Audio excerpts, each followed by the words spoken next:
morning, everyone. How are you all doing today? What did I do with my glasses? That is the real question right now. Let's see here. Where did I put my glasses? Hold on.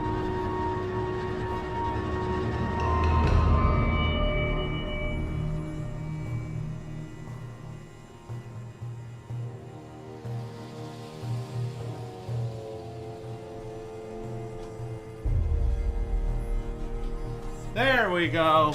That's better. How are you all doing today?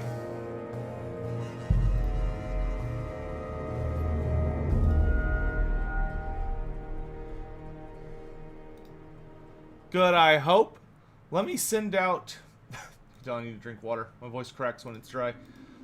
Let me send out some quick messages on...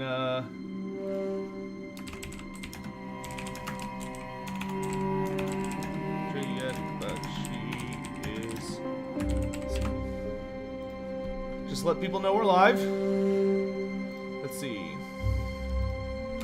We're live right now. Come check out all the new Wood Elf Rework features live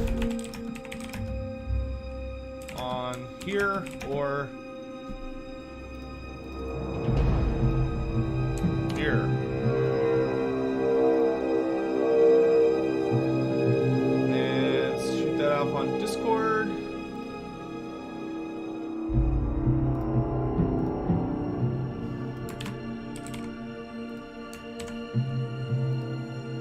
Everybody doing okay? Y'all excited? Y'all ready to see some Durthu action? Alright.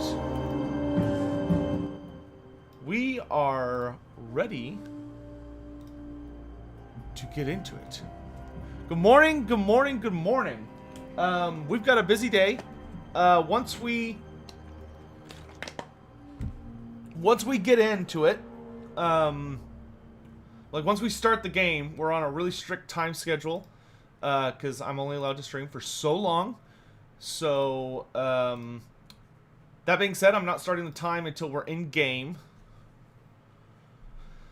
That's why we're starting out of game. Thomas, thanks so much for the super chat, my dude. Could I briefly explain the Sisters of Twilight? Yes, so the Sisters of Twilight are, long story short, they are basically the spiritual daughters of Ariel. So, according to Wood Elf legend, there was a child that wandered off into the forest, and something happened to her in, like, the deep wood, and while she was in the deep wood, it essentially resulted in her being split into two entities, which Ariel either did herself or she found what was left of her and salvaged it. But they basically represent the dark side and the light side of Ariel herself. So hopefully that will answer your question.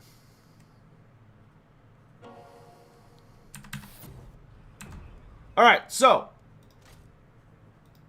let me get all set up here and show y'all what's new.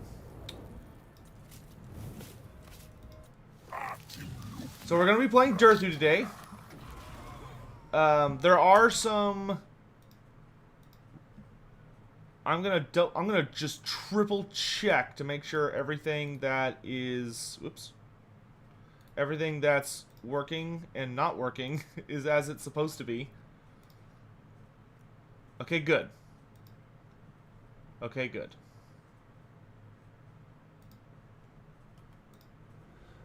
Y'all ready?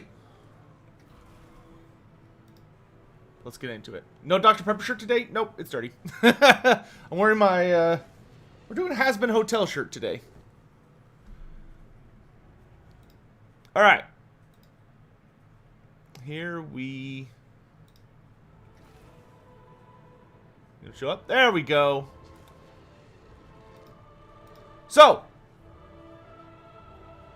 here we go. I want to note before we get into it that anything who... Hey, Zexpander, what's up? Anything that has not been talked about or shown during like the CA live stream or any of that, I cannot answer questions on it. Godzilla, thanks for the tip, my dude. Oh yeah, Sisters of Twilight, by the way. Yeah, Ariel's daughter represent light and dark. They kind of represent Ariel on the Council of the Wood Elves, especially when Ariel's not there, either because she's sleeping in the Oak of Ages during the winter or for some other reason.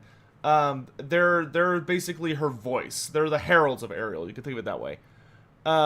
Is there a historical setting I want Total War to do? Not particularly.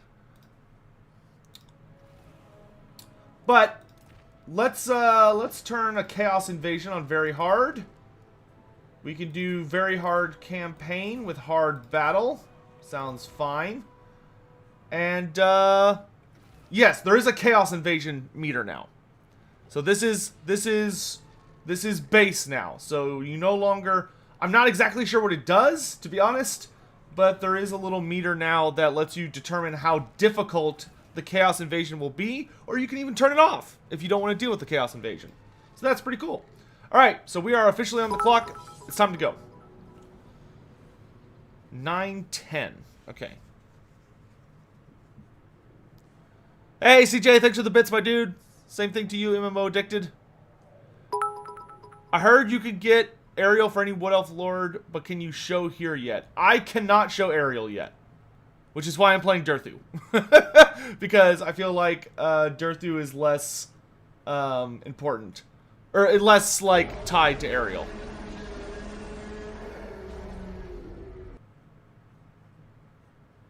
What Warriors of Chaos Forces would there be without the Chaos Invasion? Presumably none.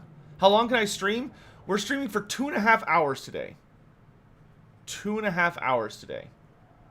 And y'all will have to forgive me. I am going to be a little cautious about going certain places on the map, just to be better safe than sorry.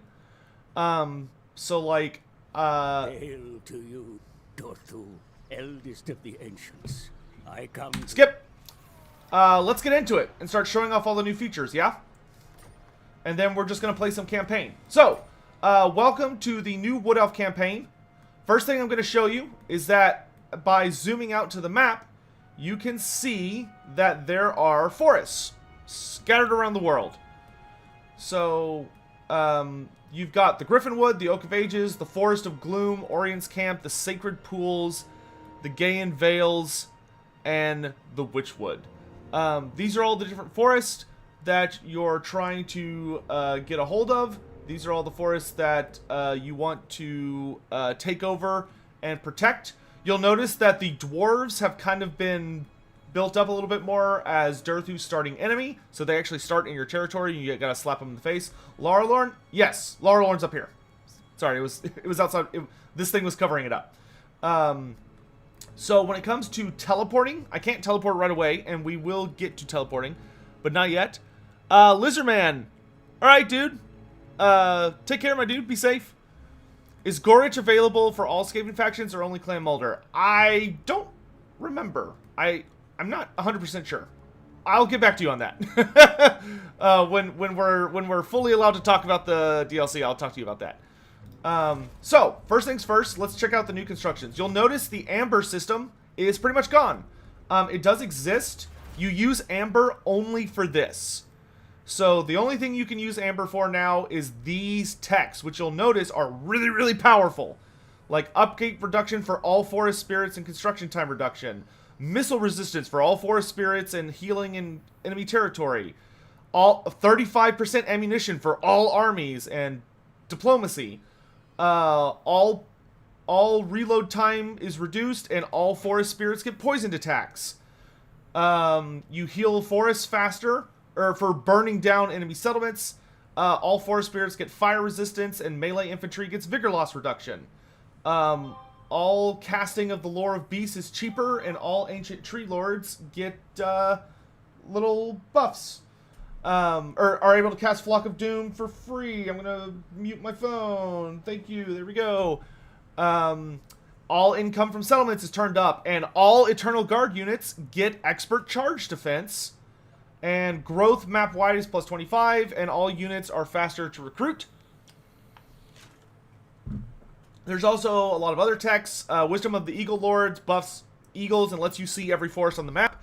However, it also makes the AI aware of you map-wide, so it can turn into a bit of a problem if you're not careful. And then we'll kind of go through all the techs as we play through the game. While so balanced, getting Amber is difficult. So seeing Amber techs are amazing. Don't be like, oh, well, that's broken. Like, getting Amber, you have to fully heal an entire forest. Alright, so we've got let's go ahead and get started. I can show y'all a couple new things beyond, like, but there is one new unit we can show, which the new unit we're allowed to show is the Glade Captain. So we'll definitely be getting one of those as quick as we can, which I believe we need this building. You'll notice the buildings have been changed around a bit. So, the big thing is that you may notice where some DLC units are probably going to go, because there are a number of structures that have new slots. Like, for instance, the cavalry tree goes up to 4. I'll let you guess what goes here. The tree spirits goes up to 5. Let you guess what goes there. Etc., etc. But for the most part, it's pretty straightforward. Let's start with money. We're just going to go ahead and send you to the abyss. Alright, what mods do we have here today? If we could have people watching chats, because there's going to be all sorts of craziness going on, probably, just because lots of new folks.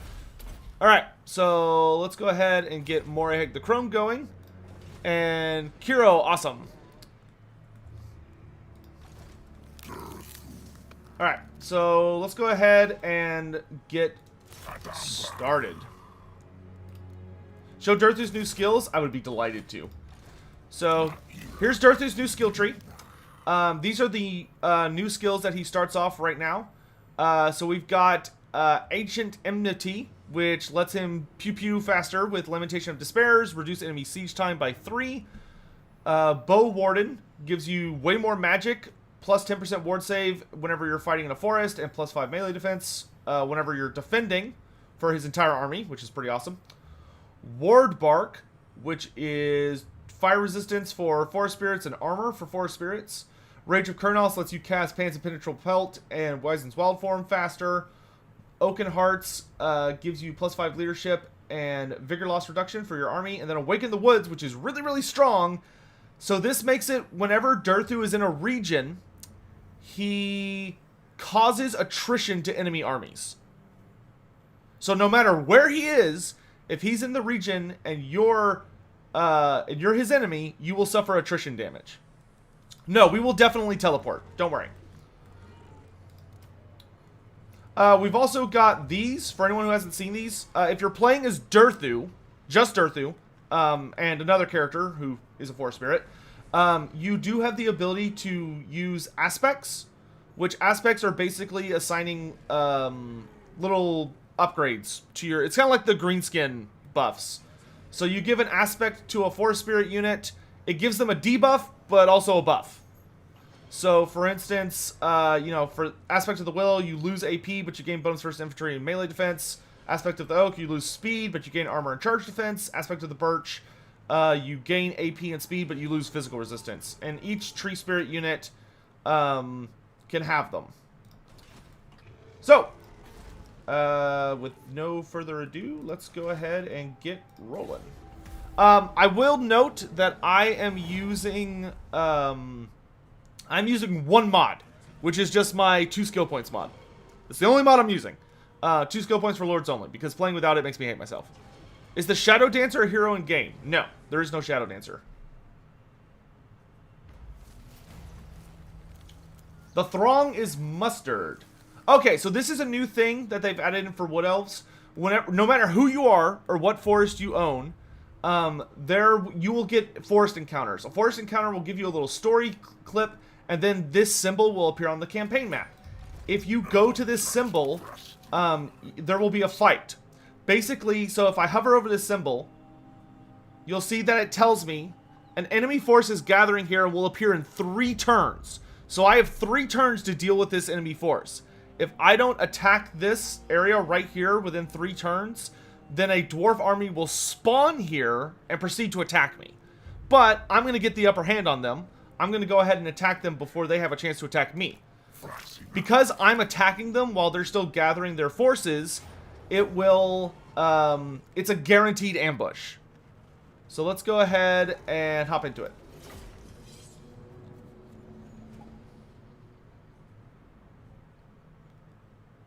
Are the sacred pools a thing in the lore?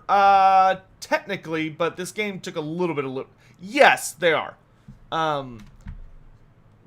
This game took a little bit of liberty with what they are, but, you know, it's good enough.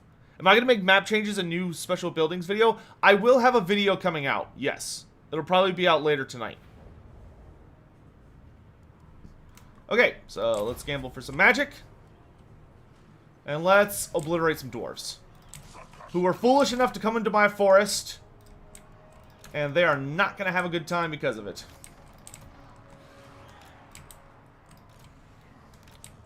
I will say, I have played quite extensively with some of the new content, and it's super duper good so far. Let's go ahead and just start tearing people up.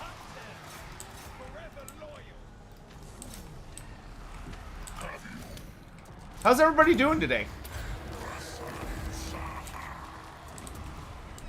Good, I hope.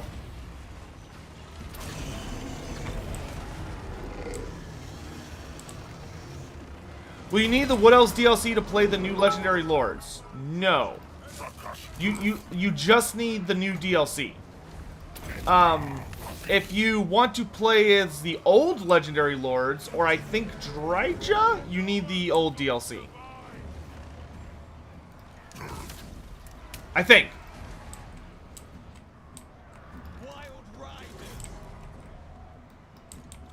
Alright, let's focus our range on their range. Well, Durthu's just going to keep stomping on their lord. Doing good, doing good. Manlets? Oh, that's rude.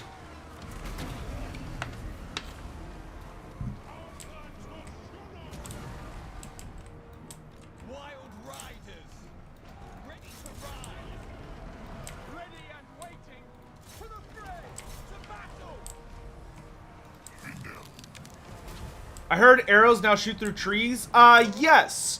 So there is a new feature now, where basically all missile weapons are able to travel through trees for a limited time. So it's not like you just travel through trees no problem. I can't remember the exact specifics of it, but it's something along the lines of if you're shooting in a forest or through a forest, depending on the missile type, it will travel like a certain distance through a forest, and once it reaches like a certain distance, it'll like hit a tree and get blocked or something.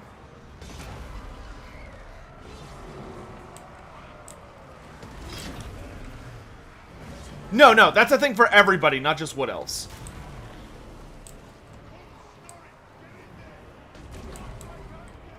Yes, I did hear that this is not the last DLC for Total War Warhammer 2. Personally, that to me makes me think that we're gonna get a Wood Elf, or sorry, another Wood Elf DLC, a Beastman DLC. I'm thinking they're gonna do Beastman and then they're gonna be done.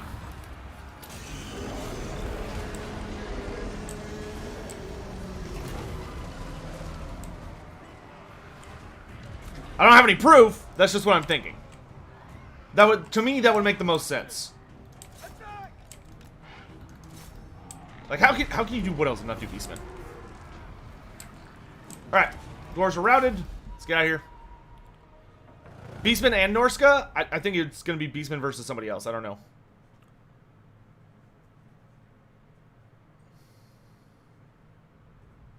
With the teleportation ability and now the scaling mutation slash molding, do you think they could give Lizardmen a proper overhaul for spawning? I don't think. Well, I don't know if the spawning system directly applies. To be honest with you, like I could see the teleportation system working for the Wood Elves, but the spawning system to me, that wouldn't really make sense. Like you could do it just because you want to do it, but to me that certainly feels like a stretch. Okay. Oh, by the way, the Wood Elves did get a new red tree, red tier skill tree, which is the Spellweavers have it, I think. I know the Glade Captain can get it, something like it. But, you know how there's, like, the 2 passives from the first DLC? So you can give everyone within range melee attack, you can give everyone within range missile defense.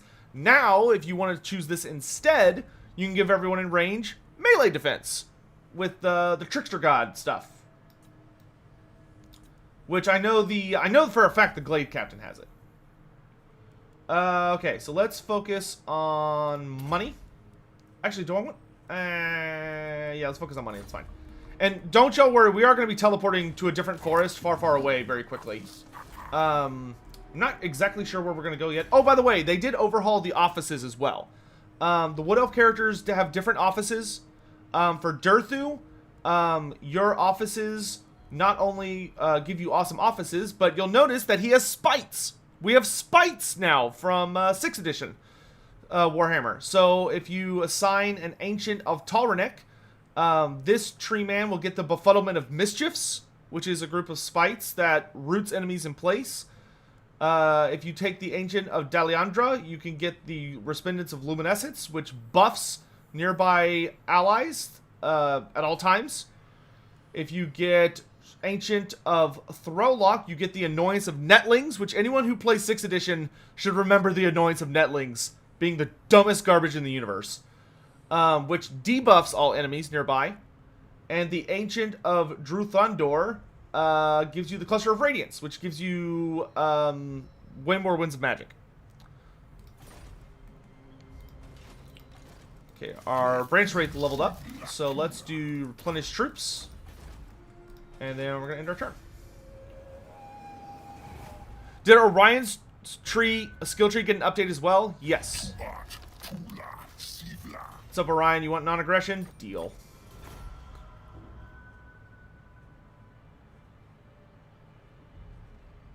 Go to the Gain Vale and get the Sword of Cain? We are probably not going to go to the Gain Vale. Is the Silver Pinnacle on the map now? No, I don't think so. Mighty tree spirit. Shut up. Alright, so it's just like, hey, you should use aspects, which we are going to use aspects, because we need some more anti-dwarf. So we're going to get the aspect of the birch on our dryads. So it costs us 150 per, and it's going to give them AP and speed, but lower their physical resistance a little bit. Any new or updated locations on the map? Yes, I'll have a video coming out about that soon. Any bugs? Not that I'm well aware of. It's this one is way less buggy than Grom in the Paunch, or Grom in the Paunch, Warren in the Paunch was. But it's still going to take a bit to play enough to figure everything out. Alright, so let's do...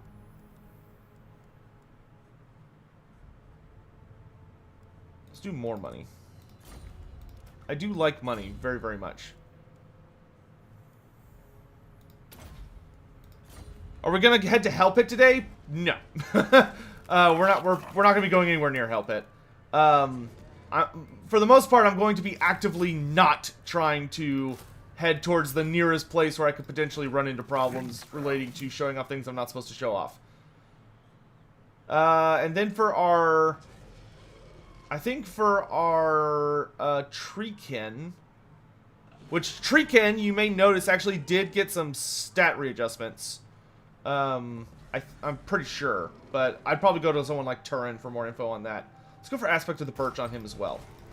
Let's just hurt people. We're just gonna hurt people. Durthu would approve, right?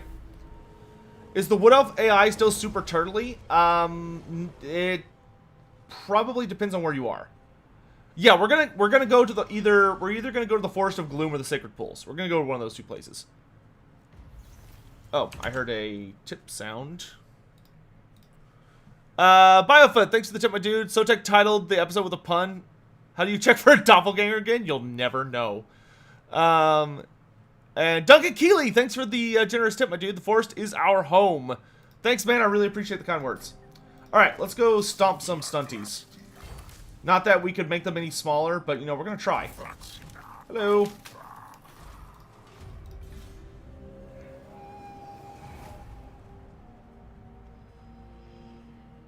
Why are some names green? Why are some names green?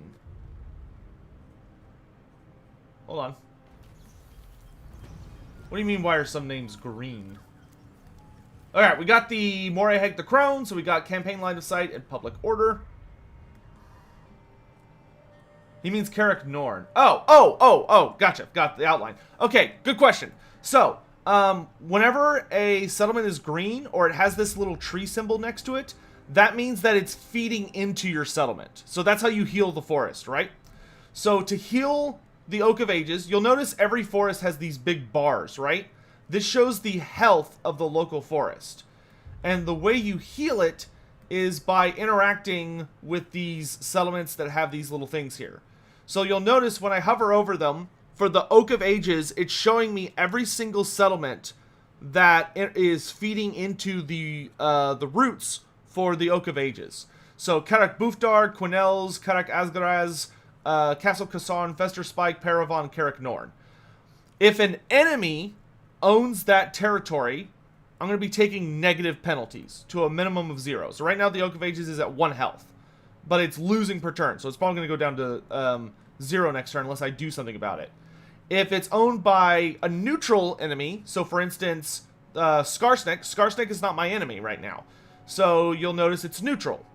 So I'm not gaining or losing. If I own it, it'll be positive. So it'll start feeding and healing my forest. Now, can Alariel heal the Gain Vale? No, but there is some stuff you can do with her. However, there are other ways to heal the forest, which you'll notice here. So you can see that if I resolve certain encounters, I heal the forest. If I do any battles or raising within this territory, I heal the forest. If I pacify the Hearthlands, which these are called the Hearthlands, I heal the forest. If I... there are certain techs that can heal the forest, certain buildings that can heal the forest, and then forest healed. Because all the forests... one of the big things is the Oak of Ages takes a lot to heal. You'll see here how much health you need to heal it. The Oak of Ages starts at 0 and it goes all the way up to 500. Most of the forests start at 0 and only go up to 100. But every single forest fills in to Athelloren, or the Oak of Ages. And every forest provides you unique buffs. So, for instance, at the Gain Vale, if I get it to max rank, all of my armies faction-wide get bonus wins of magic, and I get recruitment bonuses map-wide. The Sacred Pools, if I take that, I get casualty replenishment map-wide. If I take Orient's Camp and fully heal it, I get unit experience per turn faction-wide. Forest of Gloom, I get campaign movement. Griffin Wood, you get recruitment cost reduction. Laura Lauren, you get income. And the Witchwood, you get research rate.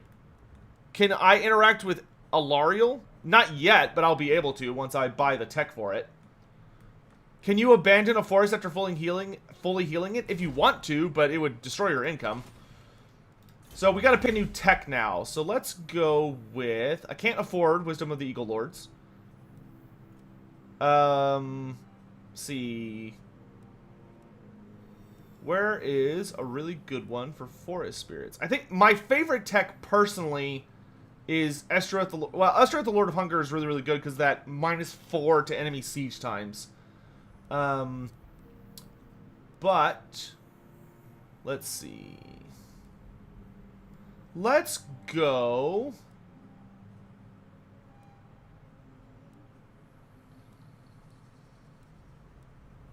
Decisions. Let's go for Hoeth, the Lord of Wisdom first. So we're going to go Vol the Maker, which will give us income and make our elf units more heavily armored. Can I tell us where the sister's starting province is? It's in Nagaroth. It's the Witchwood. Alright, so let's attack this guy. He's going to run away, but he's not going to run fast enough. And dead dwarves. Up captives. Captives. Oh, also cool thing about the Wood Elves. So the Wood Elves, they're supposed to be pretty sneaky, right? Wood Elves are pretty good at ambushing. But I think all of us would agree it'd be kind of a nightmare if the Wood Elves had the ambush stance at the Skaven. However, the Wood Elves did get this masterful ambush. The Wood Elves, unlike every other army in the game, can adopt the ambush stance at 10% movement. So as long as you've got 10% movement left, you can ambush. Alright, speaking of ambush, let's upgrade our chance to ambush. And then this little lady, we're gonna get Call of the Woods. And the Waterfall Palace, we're gonna upgrade, which no longer costs Amber, which is so nice. Do Wood Elves still have their Underway stance? Yes. Do I have a Fanatical link for you yet? No. I'm still waiting to hear back from them. Can we see the red-haired women units yet? No. That's later. That's part of the DLC. Alright, so we've got an event. Another thing they did is they overhauled all of the events for the Wood Elves. Like, literally all of the events have been overhauled. This one is mostly still the same, where you get to either steal the babies and replace them with shape-shifting forest spirits or not. It used to be... I don't think it used to come with a diplomacy penalty, but now it does. But I'm gonna steal their babies. Because I like money. And Durthu's kind of a jerk anyway, so I don't feel bad about it. Let's go ahead and pop back down to the forest so I can grab some more troops. And in our turn. Pretty much what we're gonna do is we're just gonna kind of deal with the dwarves, like get them under control, and then we're gonna peace out. How do the sisters work? Can't talk about that. How do you get Amber now? By fully healing a forest. Why Nagaroth? Is there a lore reason as to why? You'll have to find out. Could I abandon the Eternal Tree for funsies? I don't think I can abandon it. I don't think I have the UI feature to do that. Why is Durthu a jerk? Because the world was a jerk to him first. And he just didn't take it very well. I shall take more dryads, please. Let's get one more unit of missile infantry. Why are some of the name settlements green? Because they feed into healing your forest. Is the TLDR. Is there a passageway in the mountains that leads to... Yes, there is. I think? Maybe? It looks like there is, doesn't it? I don't think there is. No, it just looks like there is. No, that's not open. Nope, you still have to do it the old-fashioned way. There is no path here. It just looks like there is, but there's not. Can you see the red tree skills? Sure, they have not changed from live, I don't think. Well, you can see the new units on them. So you'll see that Great Stag Knights and Zotes have been rolled into that. You know, stuff like that. They're mostly the same, though. They just had the new stuff added. Alright. Let's do one more aspect of Birch. And then we're going to do aspects of the Willow for that bonus versus infantry and melee defense. And then I'm going to grab some more Dryads. And let's grab some Eternal Guard. We're just going to build up a...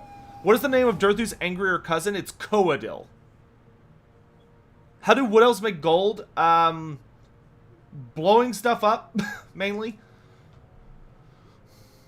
How does abandoning a settlement work? I will show you as soon as we get a settlement I can abandon. Whispers in the wood. Rumors persist of a possible threat to this area. However, there's no immediate dangers. You know how earlier there are two chat screens. Yeah, I'm on YouTube and Twitch simultaneously, so I'm on two chats. Have the victory conditions changed? Not really. Well, yes, you have to heal all the forest if you want the long victory. If you want the short victory, it's the same. If you want the long victory, you have to heal every single forest. So, you'll notice earlier when we had one of these events pop up, it was dwarves invading us, and we had 3 turns to do it before the dwarves were going to attack. This one, however, is a forest encounter that if I leave it unresolved, it'll cause negative healing on the Oak of Ages. But let's check out what's going on here. Let's see what's happening here, right? Let's go check it out.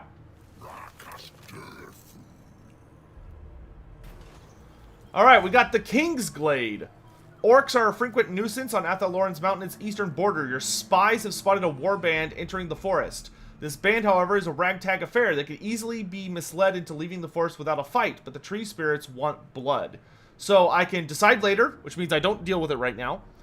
I could let them leave, which makes the tree spirits pissed at me, so all of my forest spirits lose leadership for 5 turns, and my growth and public order gets nuked. But the greenskins will be spared, which means that I get a massive bonus to diplomacy with the greenskins for 15 turns, and I cause fear when fighting greenskins, and it heals my forest a little bit. Or I can fight the greenskins, I can attack them, and it will make all the forest spirits really, really happy, and help forest spirit or public order and growth. And I can punish the greenskins, which will make the greenskins hate me for 5 turns more than they would. We're gonna attack. Now you'll notice this army is actually not insubstantial. It's got some spookiness to it. So they do have trolls, so we're gonna light ourselves on fire. And then I can get a leadership bonus, so we can put that down here. Now, we're going to go ahead and just auto-resolve this in, so we can focus more on campaign stuff. But, you know, just y'all could see what that looks like. Let's actually release captives so I can get more money. And you'll notice that immediately gave us 10 health on the Oak of Ages. So, awesome. Alright, so let's fall back to our territory. Let's go ahead and grab open branches, and let's grab Quartermaster. Just a reminder again, I am using a 2 skill point mod. You can find it down in the description if you'd like to see it. I just like playing with it. I think it improves the balance of the game and makes it more enjoyable, to be frank. Alright, and then let's go ahead and we're going to make these Dryads Aspect of the Oak. So they have charge defense against large, and they have heavier armor. Could I see if the Wood Elf caster heroes got new lores? I can tell you now that I'm pretty sure they did not.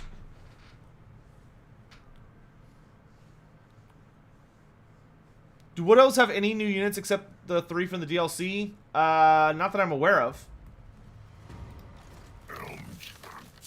Alright, I'm going to head into the Waterfall Palace. And let's grab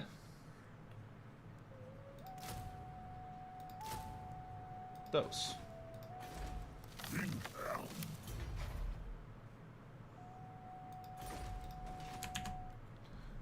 Give me a half sec real quick, guys. I actually need to send a message about something.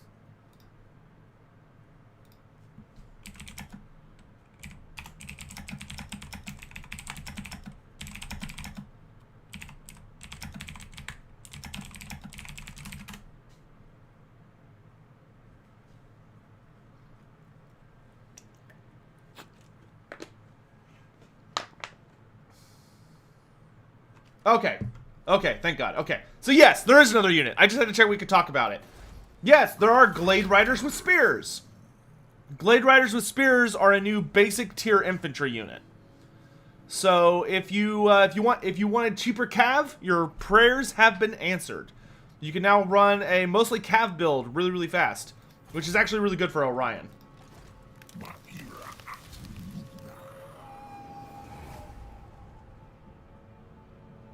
Alright, the only thing I want to do before we head out for a new forest is I really want to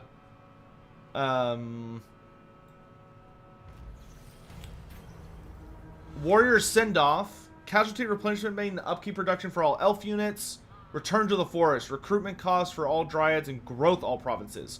So this one used to be different. Is Orion fast now? I don't think Orion's movement speed has changed. Alright, so all I need before we leave is a Glade Captain. I just want to make sure we pick up a Glade Captain before we go. In fact, I'm actually going to get rid of an Internal Guard unit, just so we have enough space. And let's harass the Dawi a little bit more. Oh, we can get a new tech. A new tech. Okay, so we got Vol the Maker. Wisdom of the Eagle Lords we're not going to do just yet, because it just buffs Great Eagles, and it makes me visible to everybody, which I kind of want to avoid right now. So let's go for... Let's get Ladriel, Lady of Mist, which makes the Bretonnians like me, gives me campaign movement, and makes it harder for enemies to grab me while I'm using the world roots to pop around over the mountain range. Where is that Skaven corruption coming from? Probably from Fester Spike.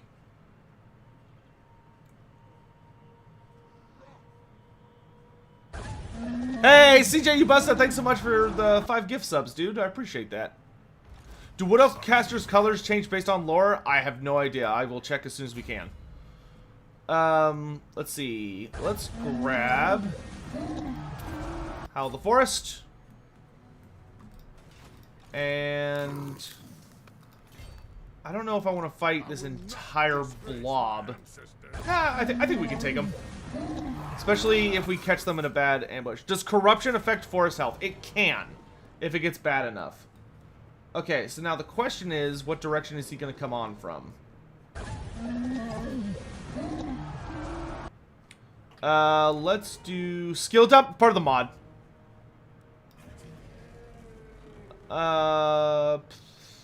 Let's put leadership on them. And do that. If you want to see my mods, you can always scroll down into the description down below.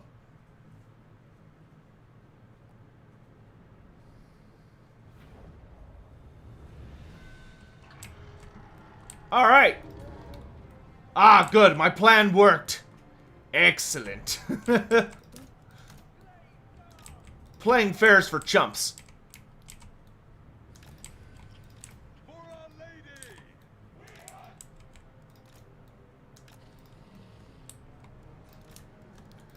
Alright, so let's put our dryads with armor right up in front. Oh, here's another thing. All forest spirits, including Durthu, have Vanguard deployment. Every single forest spirit. So, Treekin, Treemen Ancients, Dryads, all have Vanguard. Because trees are sneaky now.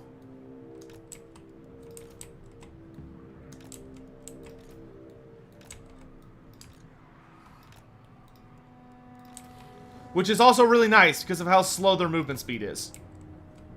So, Wood Elves are like a default mass Vanguard army now.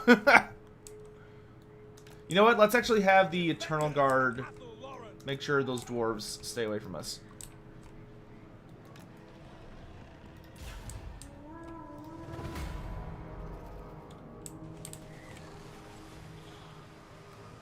Bzz.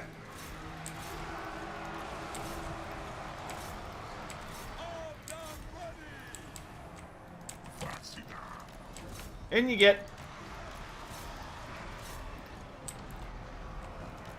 And you'll notice that all Forest Spirit characters have spites now.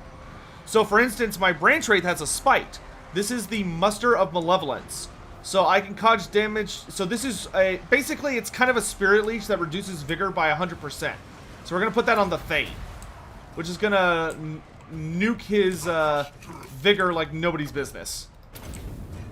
Archers! Let's take out their archers. Lamentation of Despair!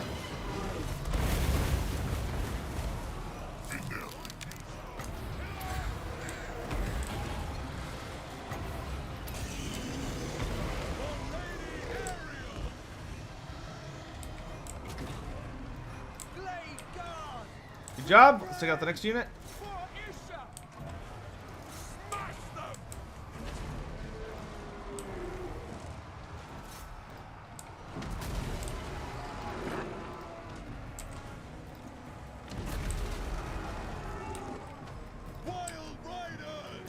Fall back. Get rid of their leadership so they can start breaking apart.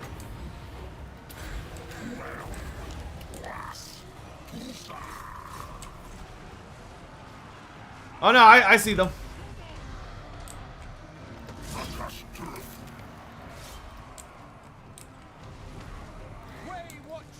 We're just doing everything we can to get rid of all these ranged contingents.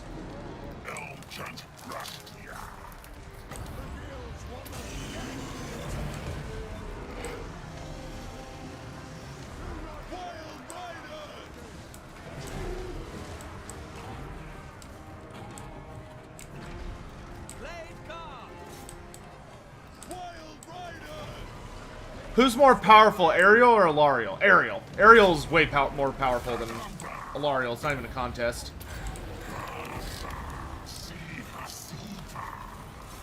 Alariel's kind of like the high priestess of a god, whereas Ariel just kind of is a god. Demigod.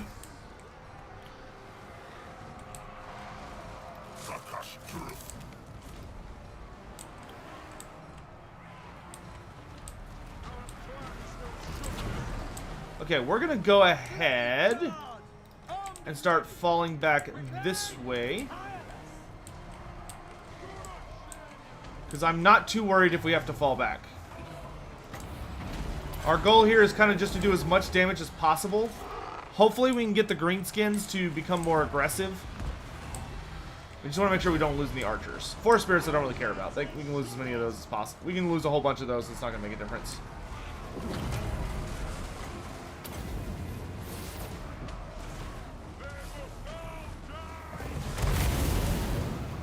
Nice.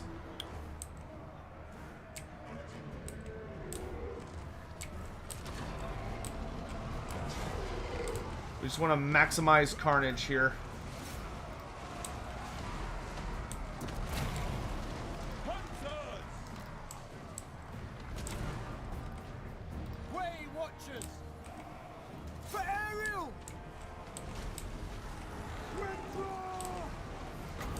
Good, good, good.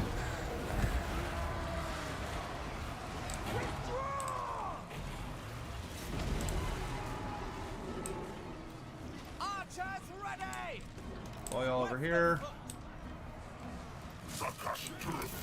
Alright.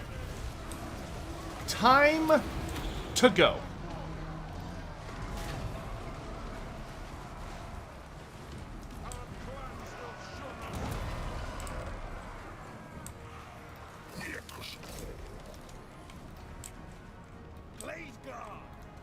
Open fire.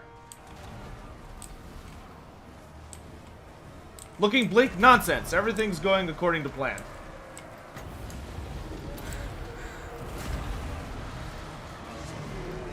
Alright. Let's get out of here.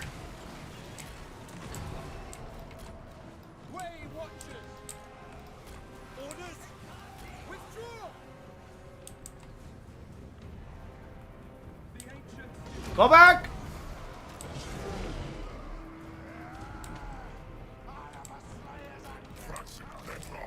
We've blooded them, and we'll be back.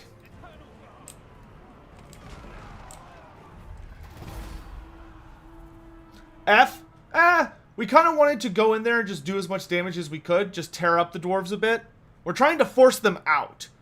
The issue with the dwarves before I don't want to leave Athel Loren until the dwarves are effectively dealt with.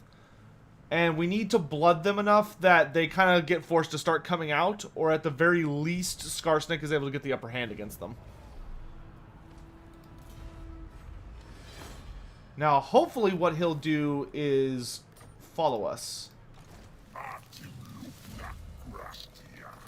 Skewering Branch. Armor piercing for all forest spirits. Yes, please. And then grant me... I'll take Possessed by the Trickster God, I think.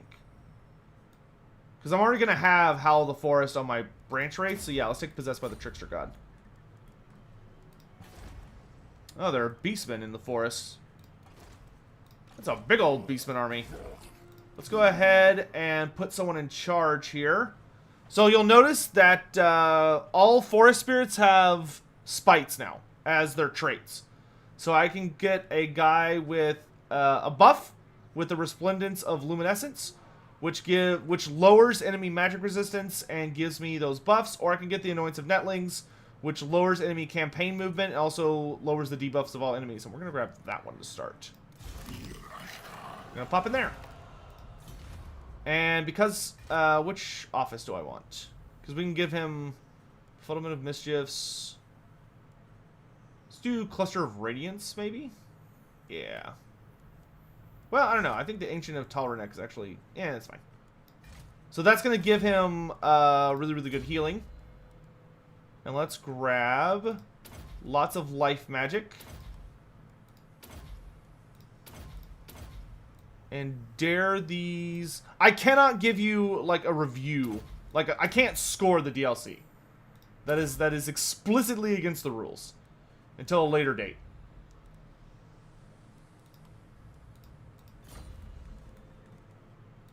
Do I think dwarves will get a rework? I hope so. Okay, and then let me go ahead and combine a few units out here.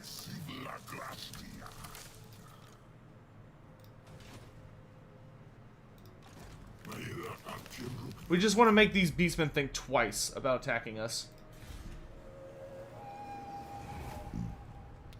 Do I still need buildings for offices? No. No. So all of the Wood Elf features that used to exist that would lock you out of content until you, like, did a certain thing, that's all gone now. Okay, beastmen are gone. Good. Lauren, thanks for the help.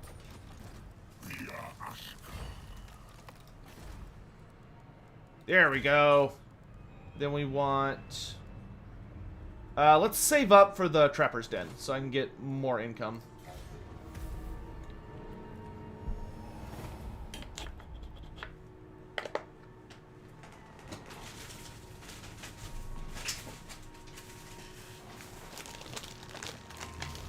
No, Johnson, you don't need to apologize, my dude. How many mages are on Ariel's level? A couple. Oh, he's attacking the Oak of Ages. What an ambitious little scamp. Let's see. Okay, let's fight him.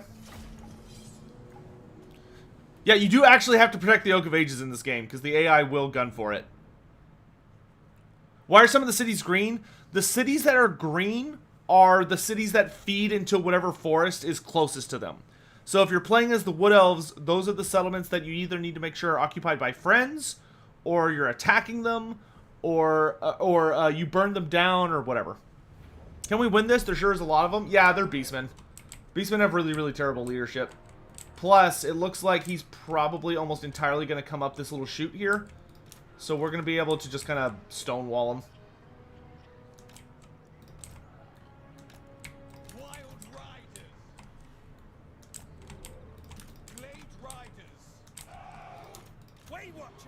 Wayne Watchers can go over here. You guys can go over here.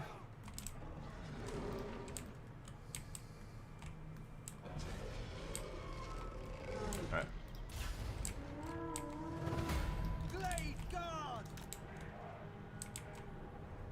I don't think he has any archers. Okay, he's coming around the back. Let's have our... Let's counter deploy that. So we're just gonna snipe his lord real quick. Just get rid of him.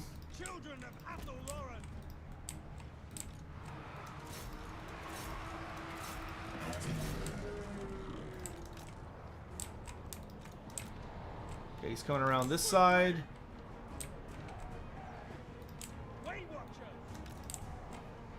Okay, the general's dead.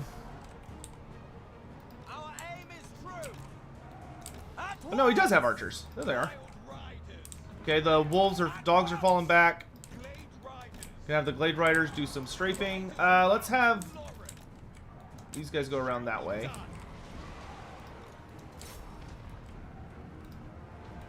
Like, yeah, this Beastman army did have a lot of guys, but they're literally all, like, trashed here. Like, it's literally just an army of garbage.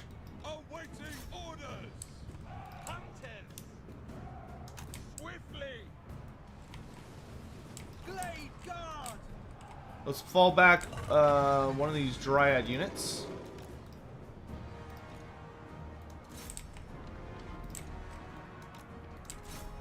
Armed and ready. Keep them busy. Wild riders. Riders of Outpost. What actually got reworked? The entire Wood Elf campaign.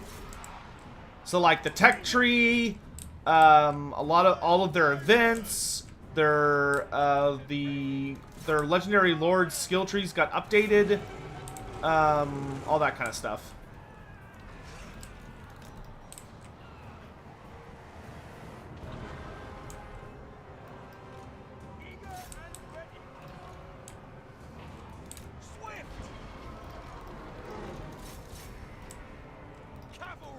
Slip around the back here. Right to war.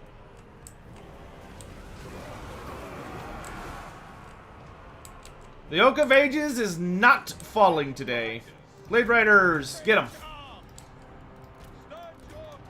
After them.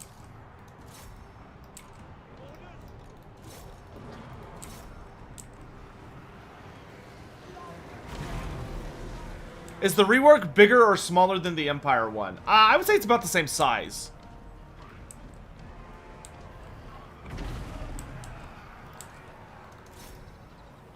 I can also tell y'all they did rework the final battle, so it's actually harder than it used to be for the Wood Elves. I'm not exactly sure where it's 100% ended up. Like, I'll have to play it to get an exact idea on that, but it's definitely changed.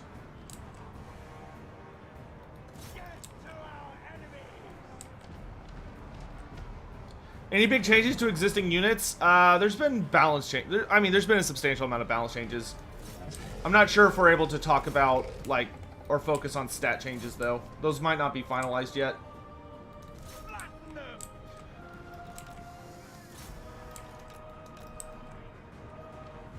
Hey, Snaxel, what's up? How are the map changes? They're phenomenal. There are a lot of new regions on the map. A substantial amount, actually. I'll kind of show y'all real quick. I know y'all like to see. There's actually 2 new provinces in the Far East, in addition to all of the new forests.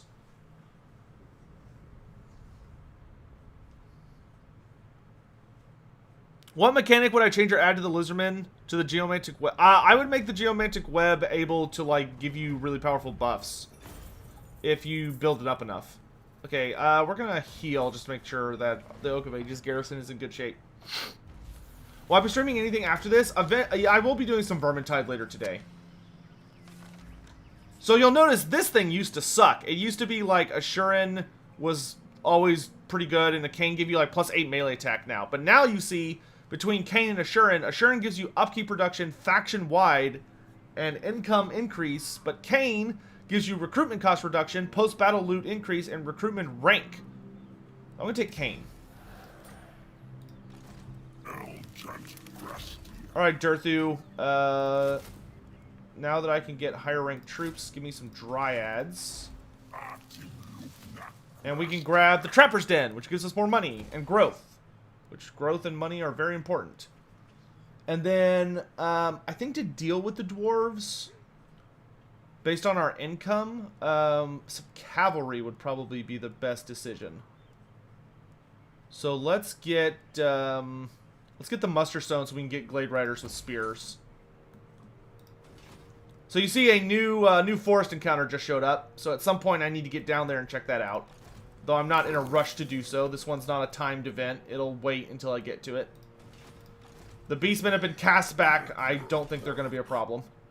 I wonder if we can invite. See our homeland persist Which through all the coming ages of the world. Ridiculous. Okay, it was worth a shot. You need me? What could you possibly want? Unthinkable. What do you need? This is Athelloren. Ludicrous. Lord, you may speak your honeyed words. Oh no, you don't like him either. Okay. Well, I think Orion will probably go after him because he's super duper weak. All right.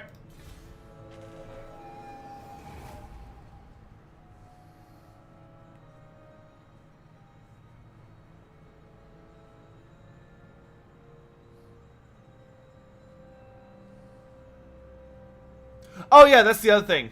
Now in campaign, whenever you get a something that increases your income, say by like upgrading, you can just mouse over it now, and it actually tells you how much something is making based on like the various upgrades you have.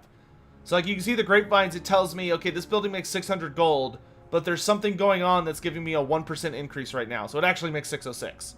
Like it actually tells you specifically. Show new settlements. Yes. So here are the new places in the world, right? So you have all these new forests, which are all over the place. The Griffinwood, Forest of Gloom, Sacred Pools, and the Witchwood are new. This area of Nagaroth got fixed up a little bit to kind of make space for this. So like they kind of shifted some stuff around, but there's not like a ton of new stuff. But here's where it gets interesting. The Darklands. So you'll notice there is now an open pass from the Chaos Wastes to the eastern side of the mountains. And so now you can go to the northern Darklands, which consists of Karak Vlag, Seepgore, and the Silver Pinnacle. For those of you who know why that's important. And then in the southern Darklands, you have the Desolation of Drakenmoor. And I think there's like one other thing here. Deadrock Gap. So now there's a full, the entirety of the World's Edge Mountains now has eastern areas. Why is the Silver Pinnacle important? That's where Neferata lives. Neferata is the first of the vampires.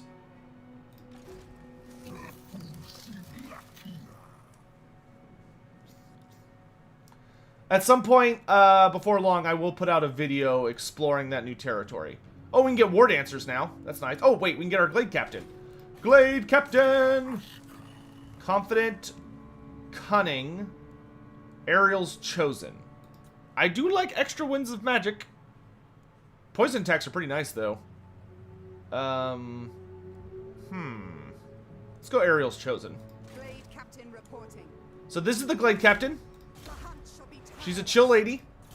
Here is her skill tree for anyone that likes to see it.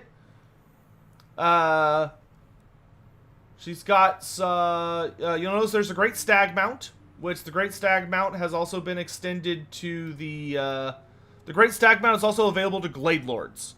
So, did they get rid of Larlorn Force in this update? No, Larlorn's still in it, it was just higher up. But here's her skill tree. The big callouts, she has Marked by Kurnos, which gives charge bonus to her entire army. Kinband Captain, which gives ammunition to her entire army. Then she's got a shooting tree, a melee tree, and then she's got some unique abilities available at rank 14. You can take Born to Ride, which makes which gives you Strider for all Cav units. Death from Above, which makes you cause terror if you're riding a Great Eagle, and makes all other Hawk Riders cause fear. Touch by Loic gives you makes you like a shadow. It essentially makes you a shadow dancer. It buffs all your War Dancer units. Gives the character stalk as long as she's on foot, and it gives you the and if you're on foot, it gives you the War Dancer's dance ability.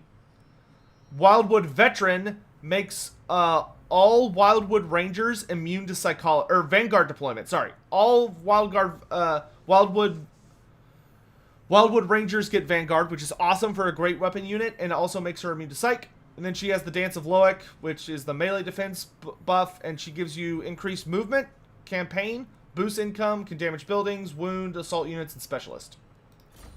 She's awesome. She's a really, really cool character.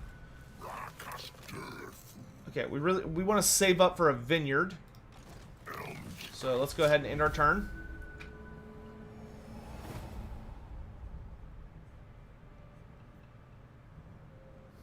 Is the Heir of Kurnos not bad anymore? It's good. Why is there more than one Val's Anvil on the campaign? Basically, every single one of the elven races has a Val's Anvil, which is usually... It is a volcano that... It's always a volcano. Or, well, not in the case of the ones in the Wood Elf. The one in the Wood Elf is just like a big forge that's actually used by the actual mortal incarnation of Cain. But the one in Ulthuan was supposedly used by or created by, or utilized by the god himself. And then the one in Nagaroth was utilized by, I'm trying to remember what his name is, but the guy who stole the, Hotek, which is the guy who forged Malekith's armor. And he stole the Hammer of Vol. But it's basically the most prominent forge in whatever region. Dryads have a scrap-like upgrade? They do. All forest spirits do. All forest spirits have like a scrap-type upgrade. Are there more settlements the Wood Elves can settle that aren't Great Forests, such as Larlorn? Yes. If the Wood Elves take any of the forest areas, they're full settlements. So, like, you see Larlorns up here. Oh, real beastmen. Led by Khazrak. I want to fight Khazrak. Okay, so let's move. Let's march. Oh, wait, no, let's do this. Let's cut him off. Cut him off! We've unlocked more research. Let's get Aisha the Mother, which will make our grapevine buildings get more money, makes Lore of Life cheaper to cast, and it gives casualty replenishment to our tree spirits.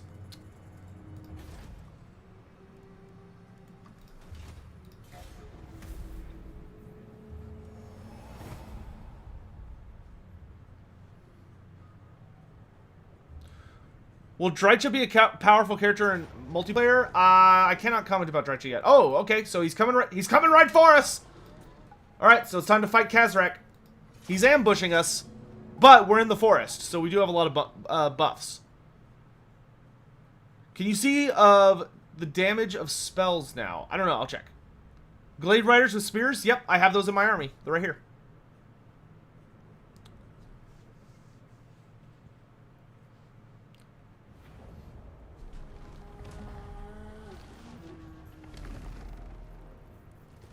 Where are the beastmen? There's a little glade captain. She looks so little next to Durthu. Okay, so let's get all of our archers to form up. Quick, quick, quick. Wow, the beastmen let me see them, like, hilariously early. Form up! Form up!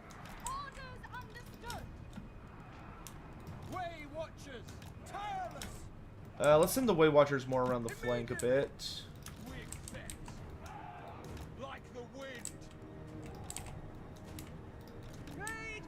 Lead Captain, fall back. Durthu, you're in front. Here they come. Yep, let's go ahead and activate our melee defense dance.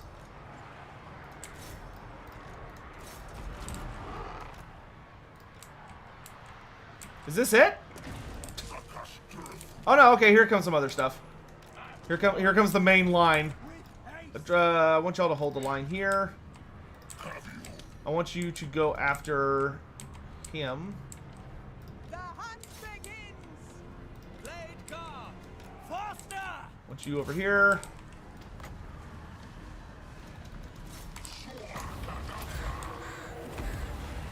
Let's boogie.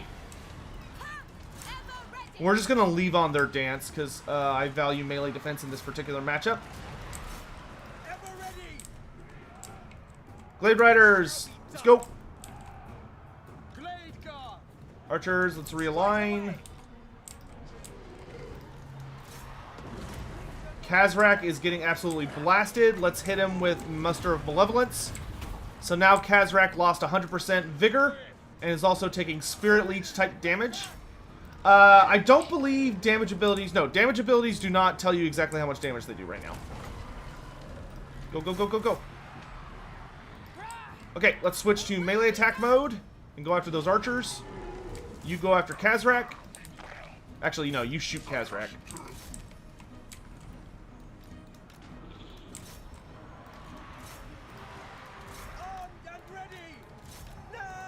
If I could click them, there we go. You two, focus them. Split, split, split, split, split, split.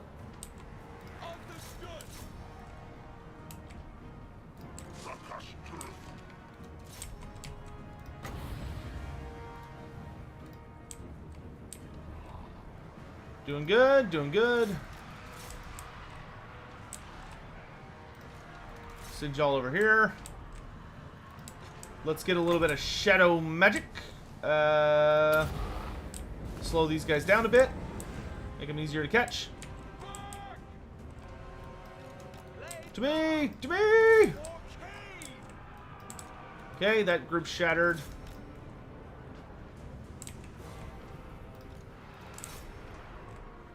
How are the new mechanics? What else feel better to play? They do feel better to play, quite a bit. Beastmen are sure trying to make sure you don't use the deep roots. Yeah, I know. Don't worry though, we'll get there. We just got to make sure we're in a good enough position that we can leave without like the forest getting burned down while I'm out. Got to make sure our home security systems are making sure the rats don't get in. Orders for Isha.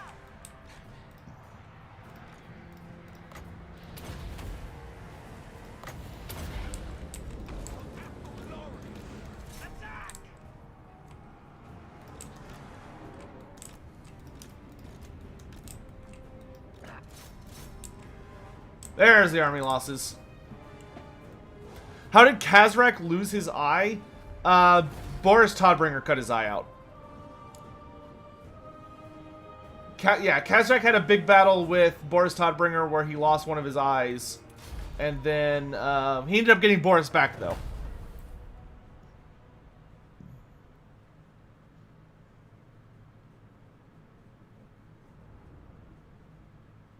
Is there any free units besides the Glade Riders? The Glade Captain.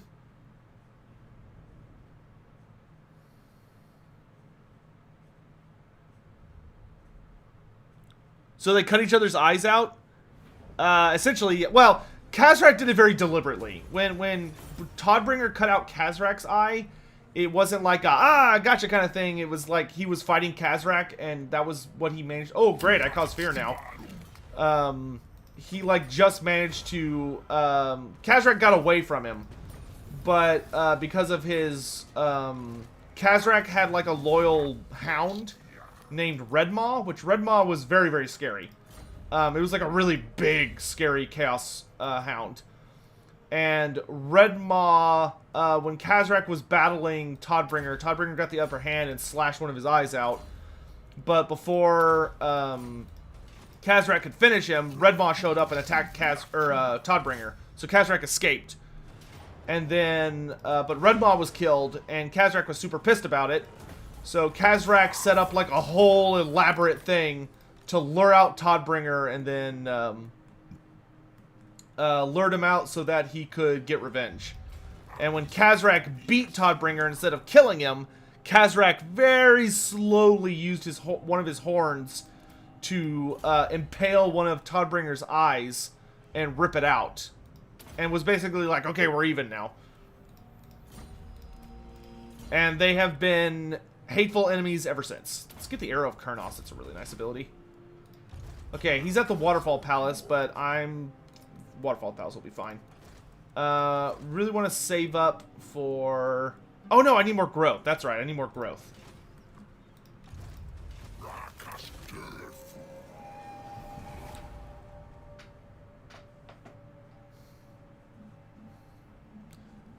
Can I explain Lilith's stupid plan during the end times? On another stream, sure. It takes a long time to explain how stupid that plan was.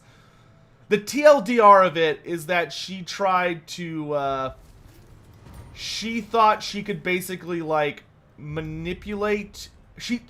Lilith looked into the future, saw that Chaos was gonna win, even if everybody teamed up, so she decided that the best thing, instead of teaming up against Chaos and doing like a final battle and saying, screw it, let's fight back to back, was she kind of backstabbed everybody. Alright, force encounter for tree spirits. A group of rebellious tree spirits has slain some elves. They are willing to accept banishment to the Wildwood as punishment, but this lenience may encourage further discontent. Alternatively, you can make an example of the tree spirits, but they will no doubt fight back. So I could banish them, which is not good for the health of the overall forest, because it's going to make my tree spirits less likely to listen to me.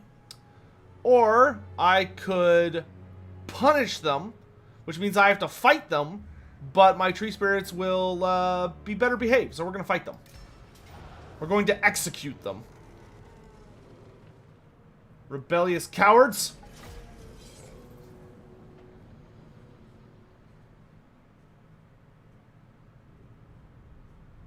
What's with the Glade Captains wearing a weird half mask that the Sisters of Twilight have? Well, there are different variants of the Glade Captain, but one of them has a half mask, which is probably more a representation of Loic than the actual Sisters of Twilight. Y'all ready for some tree-on-tree action? Brought to you exclusive by HBO. I mean, Sotek.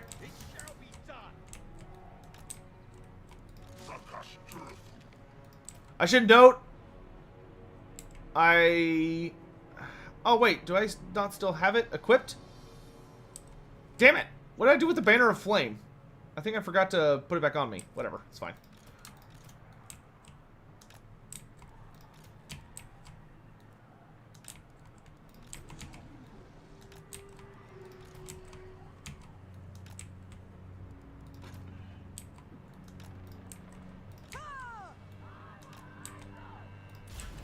Go ahead and do Shadow Dance. Let's take a pot shot at the Ancient Tree Man. Boop, boop.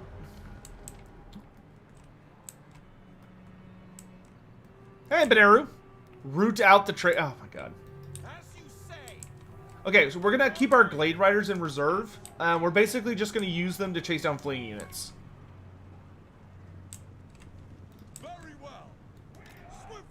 Because they're not really strong enough where they're going to, like, do well in a toe-to-toe matchup with, like, any of these units.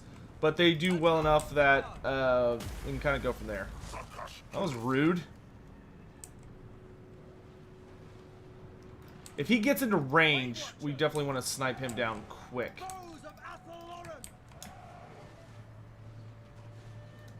Okay, let's go ahead and focus the regular tree man. Okay, he's probably about to cast another Earthblood, so let's go ahead and hit him with the Trickster Shard. Alright. Counter charge!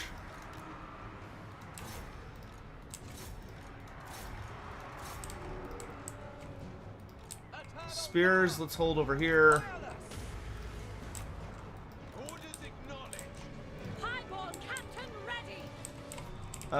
Durthu, let's go over here. All archers! Shoot him.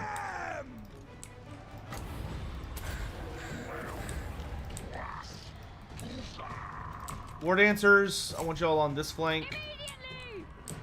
Let's fall back.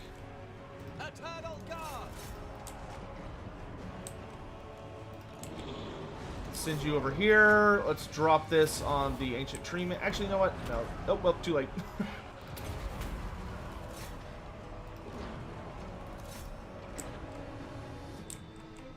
Ha! To the fray! Orders received. Understood. Riders, attack! Okay, the Tree Lord's almost down. Let's hit him with another arrow. Karnos. My glorious duty! Got so much Winds of Magic. Let's focus over here. Fire off Lamentation there. Alright, he is down. Okay, it looks like they're just going to commit to chasing these riders, so let's lead them on a merry chase. Chase down that fleeing unit. Fight here. He's down. Let's get rid of the big tree man.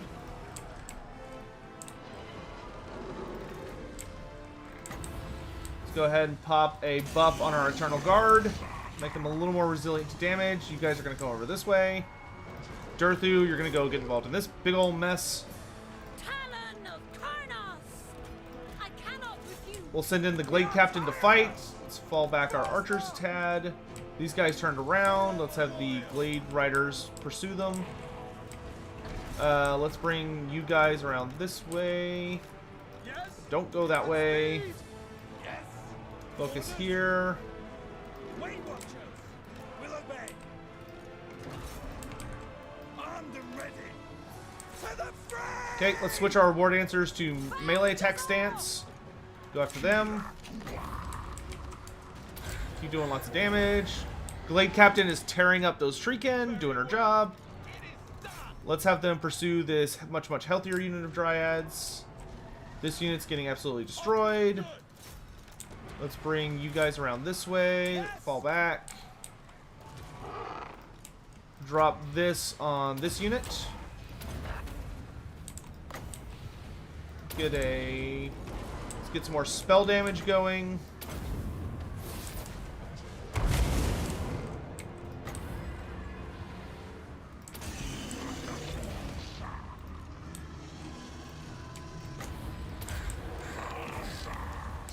The Glade Captain's actually really, really good in those nice anti-large scenarios.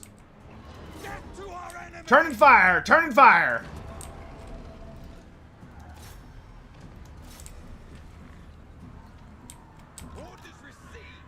Let's get a rear charge on the Streakin.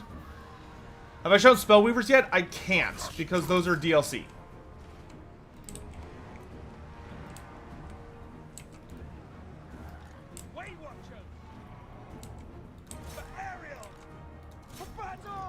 Let's mow him down.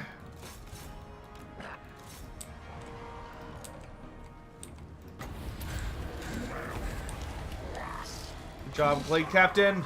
Let's get a last arrow of Kurnos over here. Pew pew pew.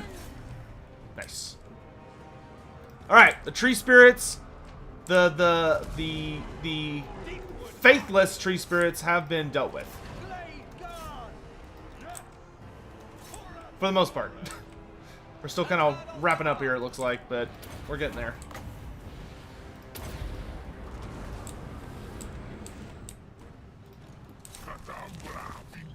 These damn Treekin, they just keep coming back. Yay! Okay. There's army losses. That's what I like to see. That's what we like to see!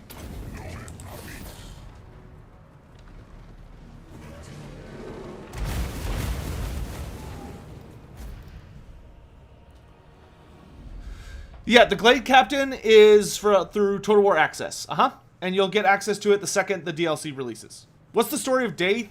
Daith is the mortal incarnation of Vol. So like when Vol's sentience and godliness descended to the mortal plane, Vol is the individual he became. And he's a blindsmith that is ridiculously skilled and amazing. And he as for his relationship to the Sisters of Twilight, you can kind of think of him as like an uncle who spoils them too much. 10% ward save on Treekin. Now I just gotta get a lot more Treekin. Let's take Lightning Strike. Glade Captain leveled up. Let's get some... Let's get Foe Seeker. Let's finish these nerds off.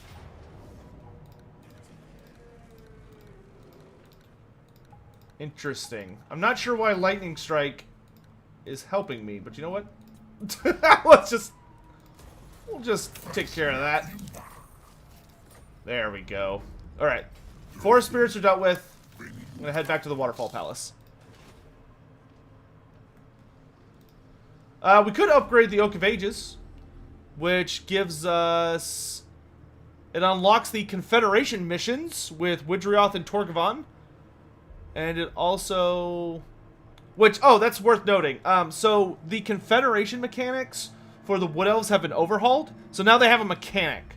So whenever you upgrade the Oak of Ages, you unlock a mission to confederate with different Wood Elf factions. So for instance, if I upgrade the Oak of Ages, I'll get a Confederation mission to to confederate with both of these guys. So I'll get like a literal mission that says, hey, go do this. And if you do that, they will offer to confederate with you, which is really, really nice.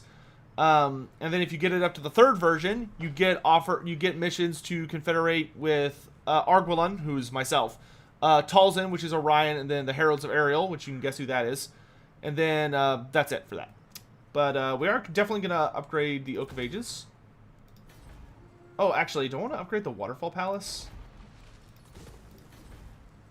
Well, I kind of want to save my growth, though. Oh, wait, no, this doesn't cost growth. That's right. Let's upgrade the Waterfall Palace first, because I want to get Treekin in Durthu's army.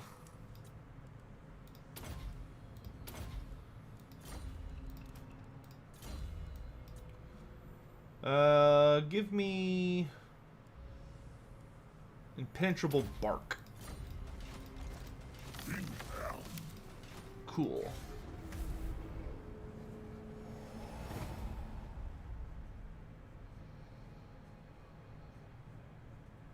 No Confederation with Orion's camp. You can get a thing with him when you meet him.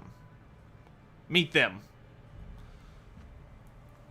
Oh gosh, if you're watching, whether you're at home or whatever, make sure that you stretch occasionally. Keep your body moving.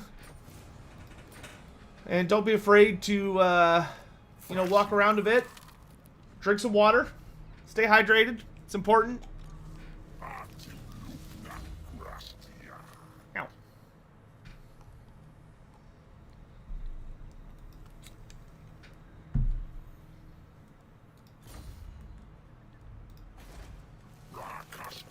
Ow. Yes, there is mitigation for public order. So they added in a new system where essentially your public order,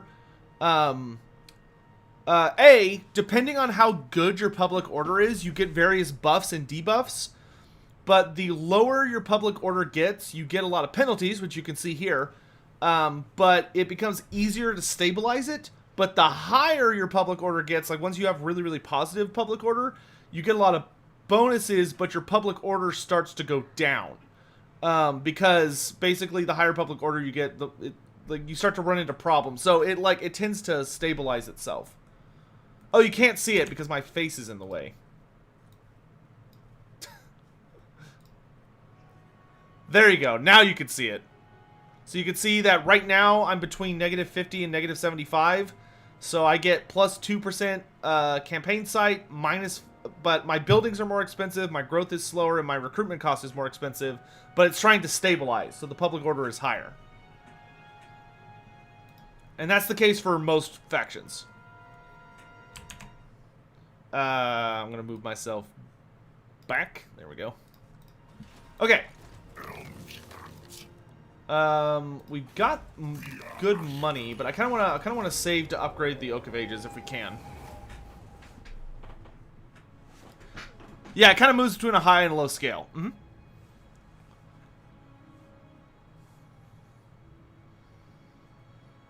I kind of want to just, like, get peace with Carrick Zorn. Yes! Offer peace. Yes! Okay, good. We can leave. Screw the dwarves. We're getting out of here. Oh, yeah, it is a huge update. It actually makes public order matter.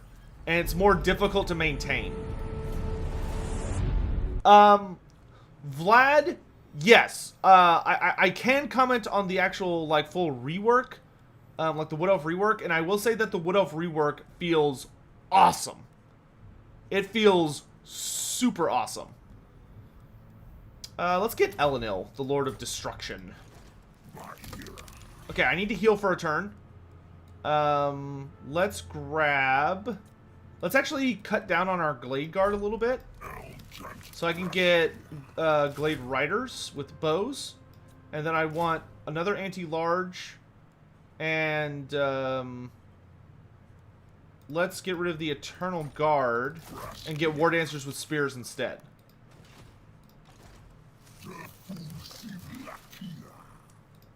We'll have like a nice little War Dancer contingent. More money!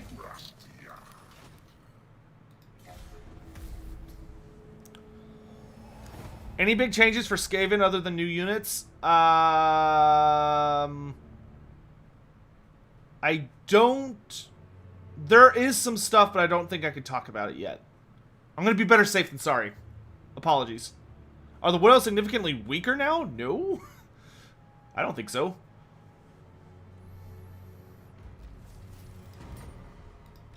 Maybe they're, like, less straightforward, so there's, like, more... there's more options and things you have to, like, consider. Give me... Birch... And then let's go oak.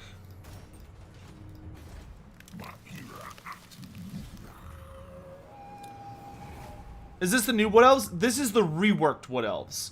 I can't show y'all the DLC yet, but I can show... They did completely rework the entirety of the Wood Elves previously. Okay, chat. We have to make a decision. We gotta make a decision, guys. Where do y'all want to go? We can go to the new forest. I would really like to show you guys. We can either go to the Forest of Gloom, or we can go to... Oh, so check this out. Y'all remember this? So this is an event y'all have in your version, right? Where you could enter the Dreaming Wood. It used to be that you could deny it and safeguard, but look at this. Plus 15 untainted, or plus 15 chaos corruption, but look what you get for entering. The Wit Stealer Sword. Plus 50 AP damage, magic attacks, causes discourage, causes terror, but whoever's wearing it causes chaos corruption wherever they're standing. We're definitely going to enter. I want that sword. Because we're going to give it to Durthu once we leave. There's a battle to the... Well, this is a event, a forest encounter. It might be a battle. It might not. We have to see what it is. It's probably Bretonnians, if I had to guess. Gloom and Doom. I'm seeing a lot of Gloom. I think I'm seeing more Gloom. Y'all want to go after the forest goblins? Weez Gobos? Isn't that a sword for a Keeper of Secrets? It is. The Wit Stealer Sword is actually a demon weapon in fantasy. Also in 40k, I think. But in fantasy it is, yes.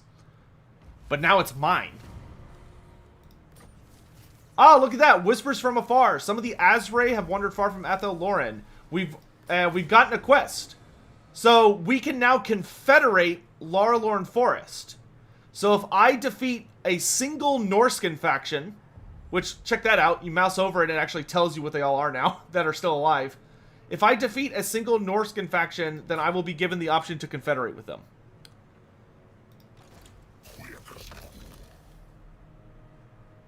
Are Glade Captains both genders? No, it's only one. Ah, the dwarves! Some dwarf miners has accidentally uncovered a tendril of the world roots. Dwarves, though stubborn, recognize that wrongs must be righted and have sent an envoy. They offer compensation, and even suggest that they could use their runic magics to build a seal that will protect the world root. The tree spirits are suspicious. They say the dwarven blood will be seal enough. We can accept their apology, which will make the dwarves like us, but the forest will be a little upset for 5 turns. Or we could attack the dwarves, which will make things happy, but the dwarves will absolutely hate us. Now, I'm thinking I'm going to accept their apology. I'm going to accept their apology because we're about to go into greenskin territory, because we're going to head over to Gloom. We're going to accept their apology. We're going to let the dwarves take care of it themselves. All right. Speaking of which, it is time for us to go. So let's teleport. We're going to the Forest of Gloom. So this is what happens when you teleport. You click this button over here, the Deep Roots, and it will open up the world map where you can see all of the roots connecting everything to the... Nah, we're not going to go to the Sacred Pools. We're going to go to the Forest of Gloom. I think I saw more Gloom than anything else in the chat. So, we're going to go to the Forest of Gloom, and we're going to crump these forest goblins. So let's go. We're going to activate the world roots by clicking this button. Traverse the world roots. Doing so will make it impossible for us to traverse them again for a limited time. Off we go. Boom! That's it. We're there. We have arrived in the Forest of Gloom. And now we're going to mess up some gobos. We're going to war against the Creeping Death Tribe. The Griffin Wood is where Drycha is, yes. And as you can see, they have a really awesome spider-themed army. They're all goblins with a shaman, spider riders, spider hatchlings, and a Ragnarok. But then they've got some orc buddies too. But we're gonna play this smart. We're gonna kill the Garrett or this little outside group of goblins. Then we're gonna fight all the spiders. So we're gonna deal with them first.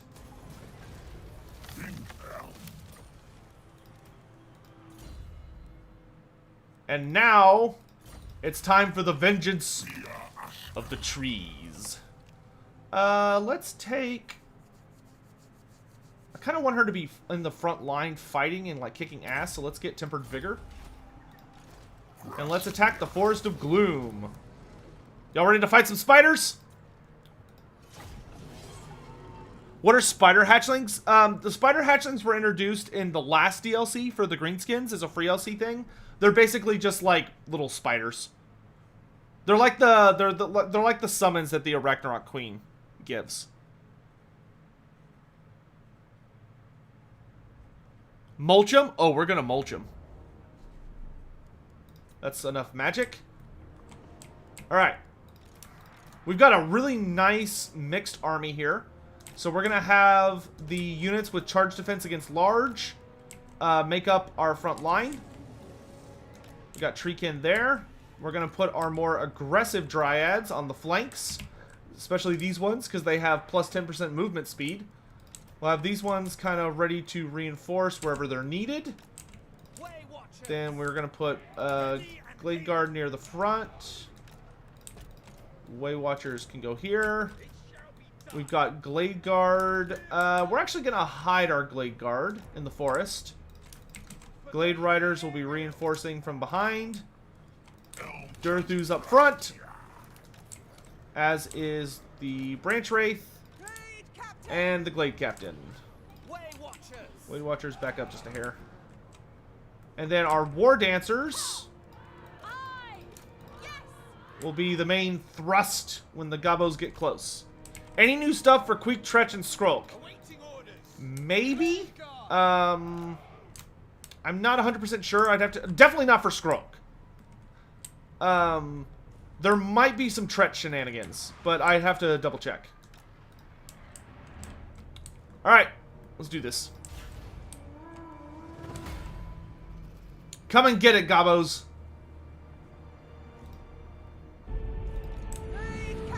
Thanks for the tip, by the way. Let's fire. Let's take out some Forest Goblin Spider Archers. Boom. Boom, boom. Oh, they all hit the same group, but they died on the first shot. Poor guys. Okay, let's have our Glade Riders actually move and counter to theirs. And let's have these Dryads ready to fend off this flank of spiders.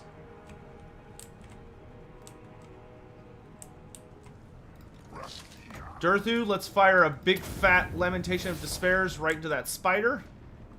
To arms! Lady of Lauren!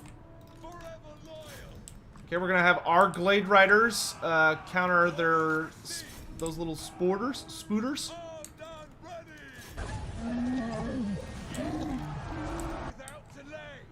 Hey, Obicon, thanks so much for subscribing with your Twitch Prime. I really appreciate it. You gonna do it? Okay, I guess he got distracted or something. Forward! For all, Lauren! What are those spiders? Okay. Orders! You have your orders? Let's go! Archers, focus the big spider.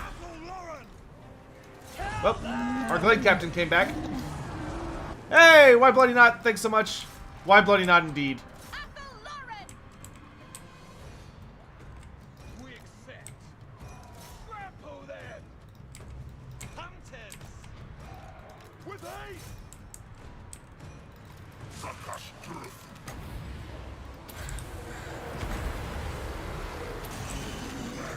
Where is their shaman? There he is. Bring it down! Bring it down! Let's hit it with that vigor loss. Way Watchers. At once. Kill the spiders.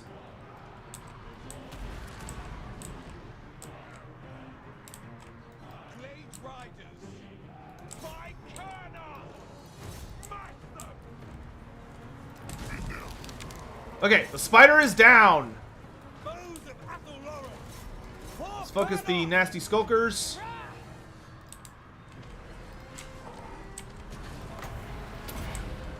The hunt begins. Setting off. Follow you back a little bit.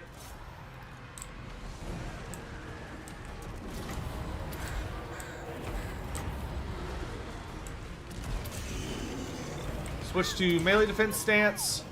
Lead, Captain. Where's that? There he is. My glorious duty. Back to the front lines! Death to our enemies! Good job, ladies. Warriors of Ariel! Glade Riders. Your command? Drive the Colonel.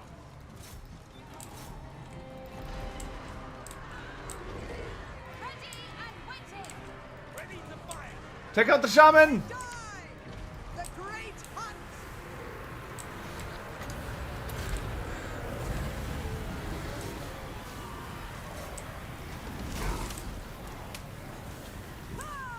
My melee defense stance.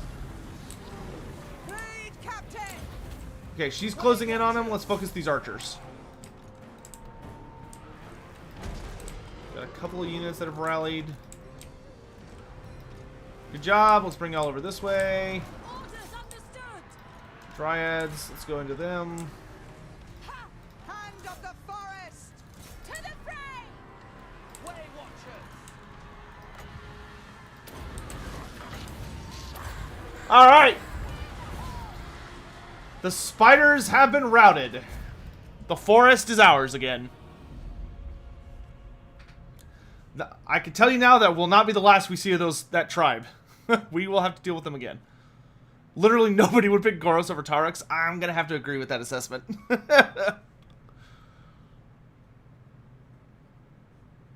I should note, for those of you who like the idea of painting the map, I'll show you all this here in a second, but I will note that Wood Elf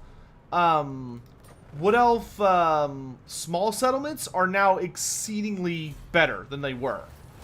Wood Elf outposts. Alright, we have taken the Forest of Gloom. And the good news is, because we did that, we forgave the dwarves earlier, and we just attacked a bunch of goblins, Karazakarak thinks we're kinda cool. Greetings, honorable ally. North. We'll get there. Alright, so let's go ahead and get... let's go ahead and start getting good at smacking people. Alright, the Forest of Gloom has been secured. So now we need to do everything in our power to begin healing it. One thing you'll notice, every single forest has a unique healing, or has a unique building that you can get once you fully heal it. Every single forest. So not only, if I fully heal the Forest of Gloom, do I get plus 20% campaign movement faction-wide, I also would get the Shadow Grooves of Loic. Shadow Groves of Loic, which gives people attrition damage if they enter this area, makes all of my heroes have better success chance on their actions, and makes my war dancers recruit at a higher rank, and also gives the garrison war dancer units. Speaking of which, let's see. You'll notice that these green buildings are actually the only buildings that cost, or not the only buildings, but the anything that's not a military structure requires population. Kind of like a horde, almost. But the main structure doesn't, nor do military buildings. So let's get stuff... Okay, so we definitely want to have access to dryads here. We definitely want to have a guard platform. We could get a undergrowth lookout so that we're aware of any Skaven, maybe coming from Carrick Dromar. And we also would get war dancers added to the garrison, but I don't think we're going to need that just yet. I think we're actually going to save the rest of our money right now. But the Forest of Gloom is secure. And now that Durthu's no longer at the Waterfall Palace, I think we're actually going to go ahead and break down some of our military structures. And focus on getting some garrison structures. So I don't need to worry about being backstabbed by wandering beastmen or something. I'll show you some shadow grooves. Have they changed how occupying and building up wood elf settlements for other races works? I'll let you know on that. Did I see the Sigvald looking? Oh, don't play my heart like that, Frizerna. Dance with War. Upkeep production for war dancers and +4 recruitment ranks, or punish interlopers, public order, and leadership faction wide. Let's take upkeep production, because I'm actually running a number of them. Alright, so in this forest, let's grab the guard platform, which I also really like because it reduces the garrison. It reduces the upkeep cost for local armies. So, like, I could put an army here in the Waterfall Palace to defend, and it won't cost me like $1 billion. Alright, we're gonna let our population build up here a little bit. But y'all want to see an outpost. Give me one more turn to heal, and then we're gonna go punch Karadromar in the face, which is where the Skaven are at.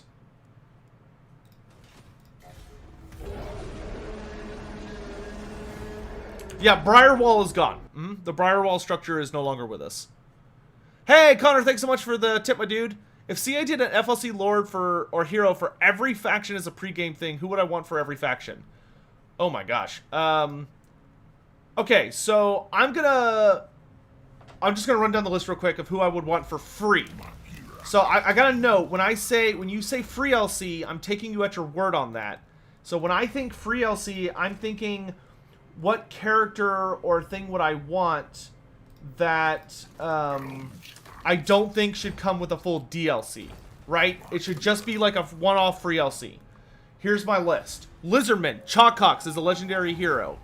Wood Elves, Erloth as a legendary lord. Greenskins, Gorfang Rotgut as a legendary lord. Vampire Counts, Vorag Bloodytooth, legendary lord for the Strigoi, should start in Morgheim, or the Marshes of Madness down in the Badlands. For the dwarves, I would do as free LC, I would probably do Joseph Bugman as a legendary hero. Income from all buildings plus 10% or immediate. Do we take 10% money over 10 turns, or do we just take immediate 2,500? I think we take the immediate 2,500 because I think that's going to give us more. I don't think I have enough of an economy to take the advantage of that over 10 turns. Let's grab. Actually, let's grab. Tempered trigger's fine. For the Empire, Ludwig Schwarzhelm, legendary hero for the Empire. We can upgrade the Oak of Ages. For the Beastmen, I would do. The Beastmen. I would do Gorus Warhoof as a legendary lord for free LC. For who am I still missing? Just dwarves, just at Empire, Vampire Counts, Vampire Coast. That one guy I made a video about. I literally have an entire video series about this. On the YouTube channel. It's called Heroes of Legend. You can go watch it. It's a playlist.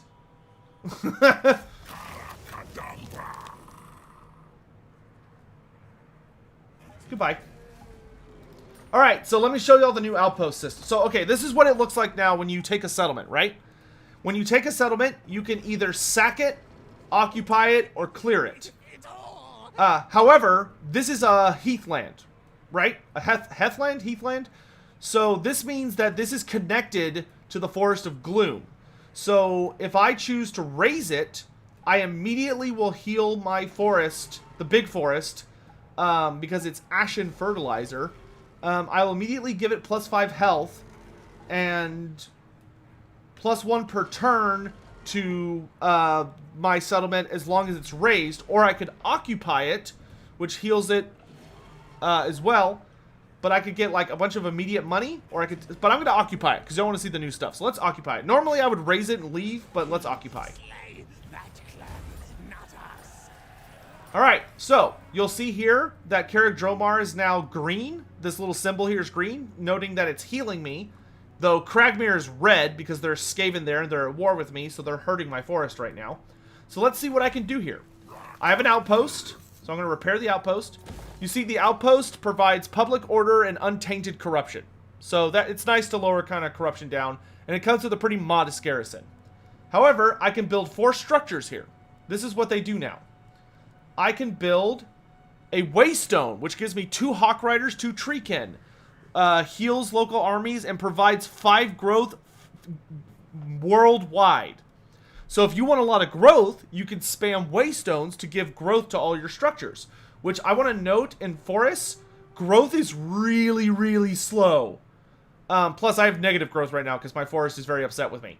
And to get population, you need population to make military support buildings. You need population to build garrisons, and you need population to build an economy. So growth is super important. To what else? Or I can build a World Route pathway, which provides a garrison of Eternal Guard, Wildwood Rangers, and Glade Guard. Gives me growth to adjacent provinces, but it gives me a lot more. Gives me recruitment cost reduction, and makes global recruitment faster in this province. The other thing you want to notice is that all of these outpost buildings buff your garrison. All of them. Sacrificial Grounds gives public order adjacent, gives you bonus for raising adjacent, gives untainted adjacent, and gives post-battle loot increase adjacent. And also gives you Wild Riders, War Dancers, and Treekin to your garrison. Or you can go Foraging Groves, which gives plus 20 growth to all adjacent buildings, makes construction costs cheaper. You get Glade Riders, Great Eagle, and Glade Guard. So because I know I'm going to be blowing up Skaven, let's grab the Sacrificial Grounds.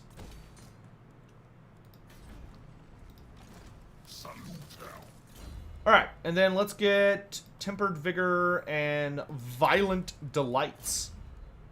Oh, okay, we got Elenil. So I could get Aneth Rema, the Savage Huntress, which gives bonus versus large to all elf cavalry and makes the lore of beast cheaper and increases the strength of my missile attacks. Yes, please. And then the Forest of Gloom, we're going to save our money so we can upgrade it next turn.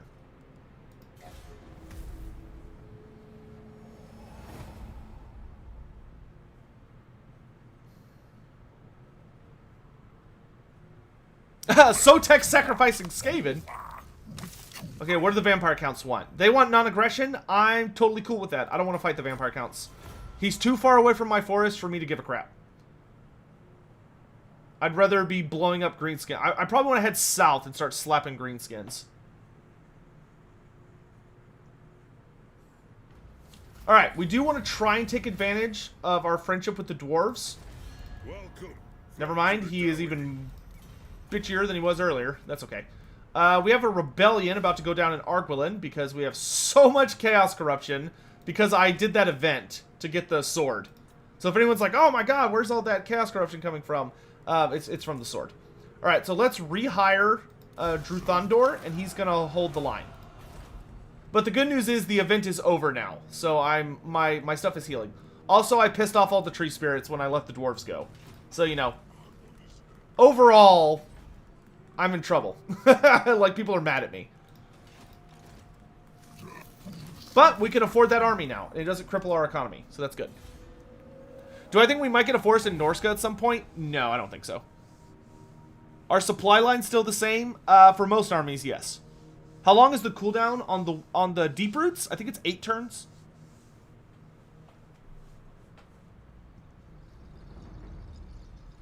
Yeah, dude, the Eastern Empire is a mess now. Because you got Drycha there, Azhag's there, there's new vampire counts there, there's new Skaven all over the place. Well, not all over the place, but there's new Skaven in the east. Public order or recruitment cost? Let's burn them. Whispers from afar. We've heard from the Bowmen of Orien. In order to get the Bowmen of Orien to confederate with me, I have to beat them up. Beat up the Bowmen of Orien, defeat them in at least one battle, and you can force them to bow down to your superiority. Alright, guys, I think it's time for the Witstealer Sword. Durthu's going to get plus 50 damage and discouraging attacks. But he causes chaos corruption wherever he goes. So we need to make sure that he's not wearing that sword when he's in friendly territory. But when we're in someone else's territory, that's totally fine. I don't mind spreading chaos corruption in somebody else's house. Right? God, they have a hell cannon? You've been granted safe passage. Oh, you want to trade? Just so. Yay, trade. High You may keep your lying tongue. Unwise.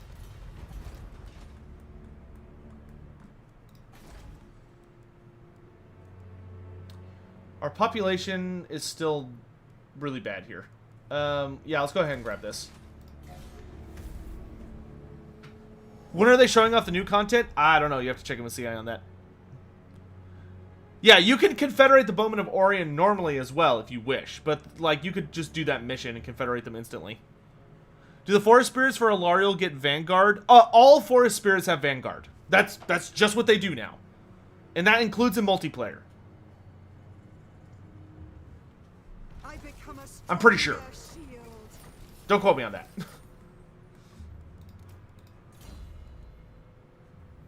Let's take another point in that. Alright, Heretical Heretic, have a good day, man. Thanks for being here. Let's get bonus ammunition during forest battles. And then we're going to attack the Skaven of Cragmere. Because I want to burn their settlement down. I think the best way to do this is actually going to be, let's wait for them. Let's kind of try and lure them out a little bit. That way I can lightning strike their one army that's separate. Oh, there's a rebellion about to happen in the Forest of Gloom. Good thing we're finishing a garrison.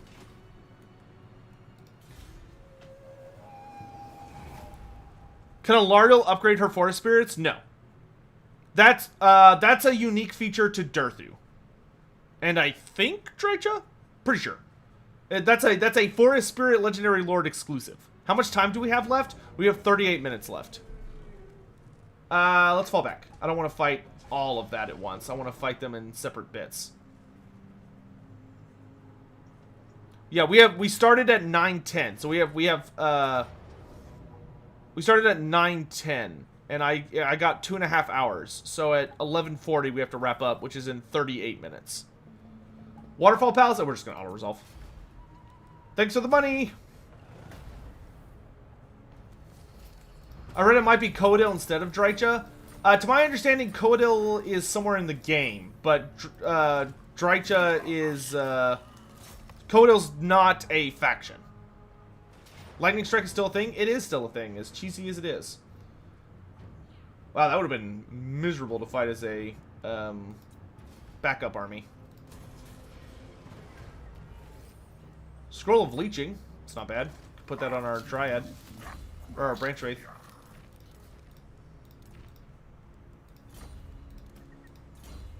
Hey! Ancient Enmity! Nice! And then let's get, let's get Ward Bark. So all of my Forest Spirits now have plus 15 armor!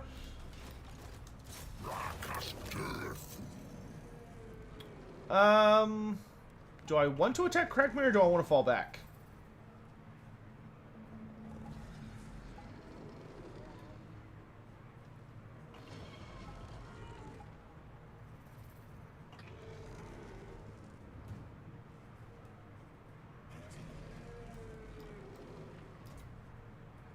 I feel like we should fall back. We can always come back later. Plus, there's a rebellion down here of those stupid... I told you those goblins would be back. We need to get down there to protect our settlement. So let's fall back. Let's get Drakira, Queen of Vengeance as our next upgrade. Because that gives us all sorts of goodies. Let's upgrade the Forest of Gloom so I can get Treekin. And the Waterfall Palace is also level 3. Oh, we could get Deliandra. Oh, yeah. Deliandra makes Treekin 20% cheaper faction-wide. Yes, please.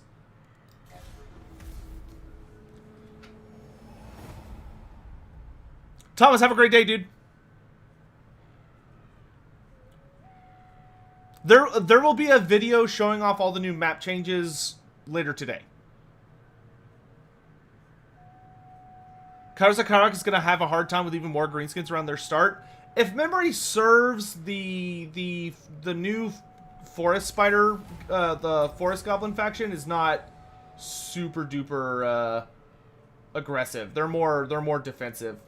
All right, so we've gotten our missions to confederate with Torgavon and Widrioth. Widrioth wants us to destroy beat the Greenskins in 3 battles to confederate with them.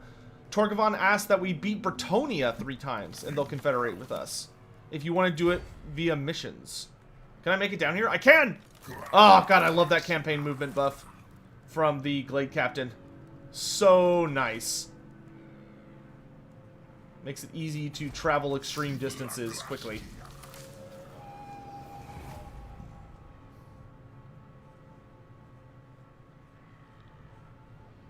Hugh, thanks for being here, dude. Always good to see you.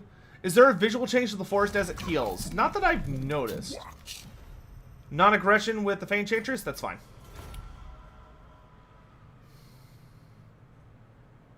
I know there's visual changes for the Oak of Ages as it heals. Like, as it upgrades. Oh, Grimgor is wawing against Barak Var. Maybe I will help them. Just maybe. Maybe I won't. I don't know. Let's go ahead and grab replenish troops at max, and then let's set a trap for these goblins. If I can get out. There we go.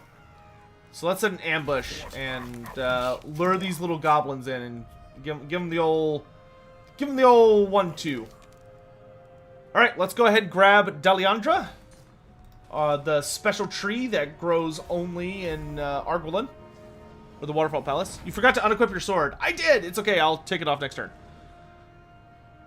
Who am I looking most forward to play as? I think for me personally, I'm looking most forward to the Sisters of Twilight. I really like the Sisters of Twilight. Throt is my favorite Skaven, but the Sisters are, like, pretty up there for me. Come on, attack me, goblins. Yes! Haha! Fools! You fell right into my ploy. Give me money.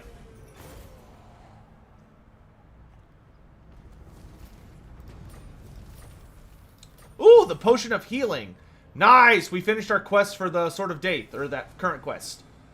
Now we have to get 3 units of Treekin. Well, we're working on it. We got a Whispers in the Wood for the Forest of Gloom, but I am not going to do that yet because those Skaven are about to attack Carrick Dromar, and I'm not down with that. So let's go ahead, and we're going to go ahead and leave the sword on for now. But let's piece over to Carrick Dromar and start slaying some rats. Oh, nice! We got a population tick. Let's grab the Trapper's Den, so we're actually getting some decent growth here. Meanwhile, the Waterfall Palace, we could upgrade one of these buildings. Let's get a better garrison, therefore cheaper upkeep on whoever's living there.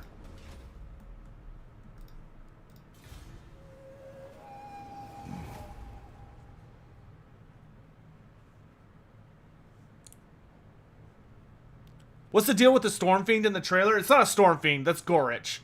Gorich is considered the most ambitious and successful creation of Throt the Unclean. And he was a Norscan warlord berserker who had his brain removed from his body after he got his ass kicked by the armies of Hell Pit. And his brain was put into that body, which was a construction by Throt. He's not a Stormfiend, though. You could kind of think of him as like a precursor to the Stormfiends.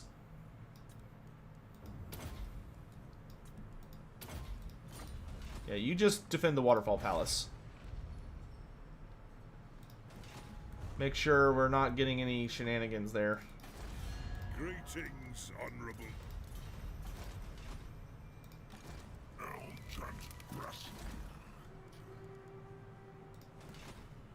Okay. According to the Steam page, he was one of Archaon's lieutenant. Is that true? Yes? Sort of? I don't... he wasn't super high up in Archaon's legions. I think he came out during the storm. I think he was released during the Storm of Chaos event, or like right after. Didn't we already do this? I mean, they're giving me money, so whatever, fine.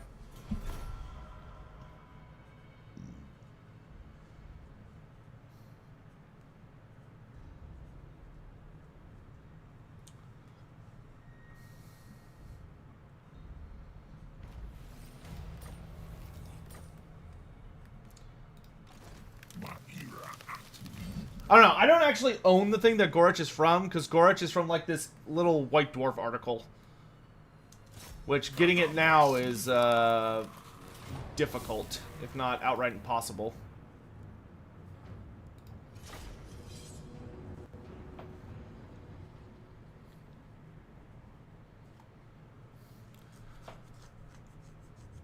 Tyler Franklin, yeah. Yeah, no. They have definitely expanded far beyond 8th edition by this point.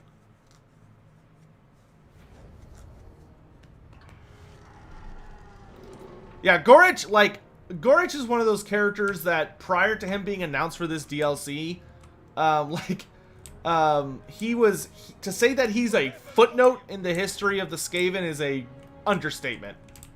Like, he literally was brought up in that White Dwarf article and then never existed ever again. Was never brought up in another publication.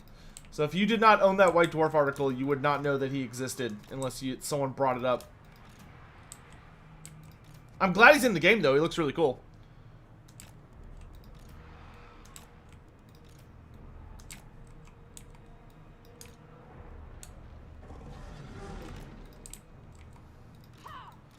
Let's mess up some rats.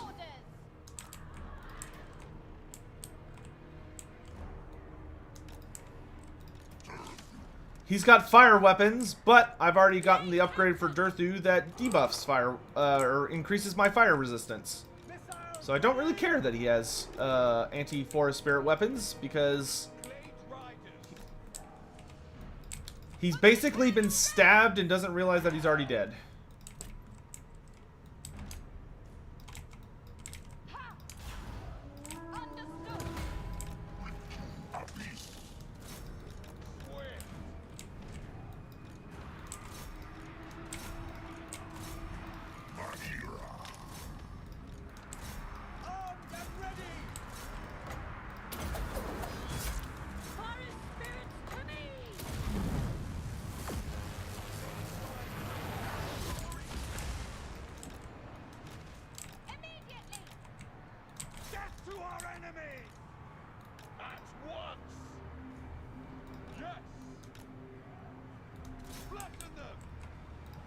Oh, that was quick. Nope, nope.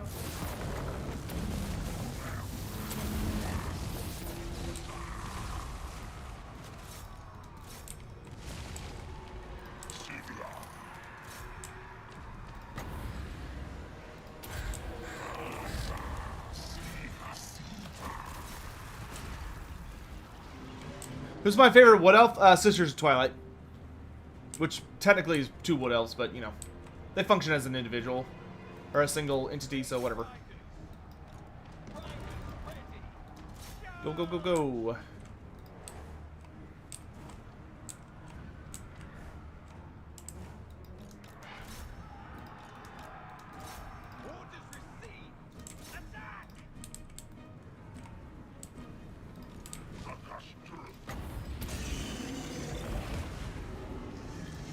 Without going into any details, does Drycha look cool? That's going into details.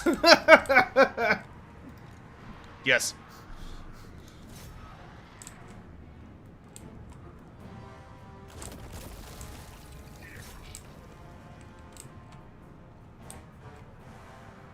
Would I say the Sisters of Twilight are the most codependent pair of characters in the lore? Yes. I mean, they functionally share one soul.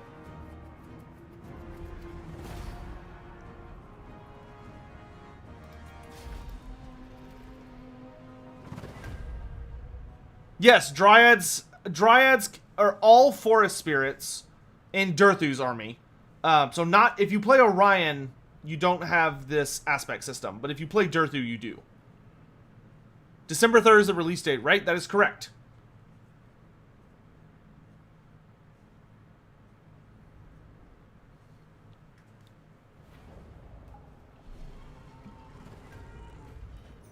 Let's kill captives. Actually, no. Let's abduct. Alright. This time, though, I'm actually going to attack. So let's get Bow Warden and Oaken Hearts. Then you, let's get Impenetrable Bark. And you, let's get a Great Stag. Well, I don't know. I kind of want to run her as a War Dancer, to be honest. Screw it. Have I done a video on the sisters yet? I have not. Okay, we can just... Oh, look at that raise money. And... very nice.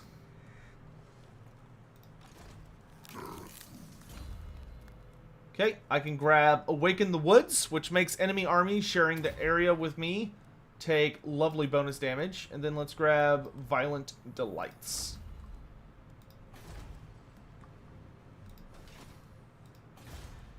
Do we want to upgrade the Waterfall Palace? It's pretty expensive.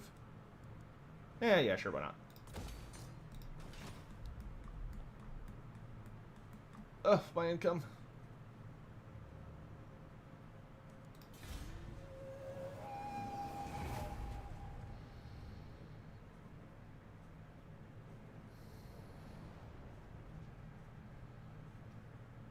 Is there a similar system with the other Wood Elf Lords for different units? No. The attrition trait you picked on Durthu, is that for all Ancient Treemen or just Durthu? That's just Durthu. That's on his exclusive tree.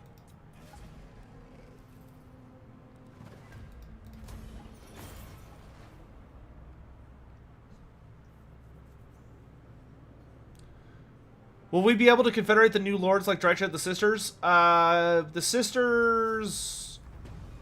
yes to the Sisters. I don't know about Drycha.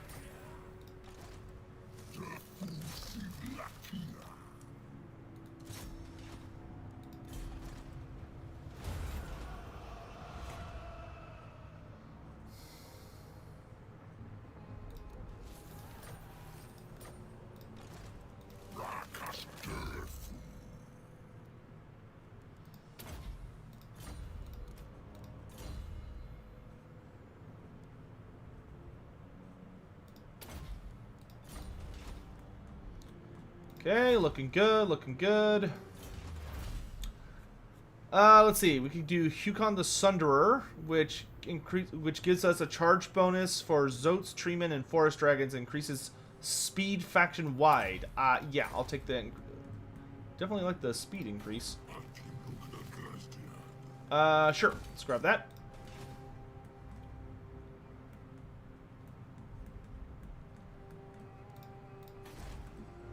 The Forest of Gloom is almost to its second tier. Oh no, we are in the second tier. Nice. So we're getting plus 5% additional campaign movement. Because we're now at 22 healing. So we're getting there.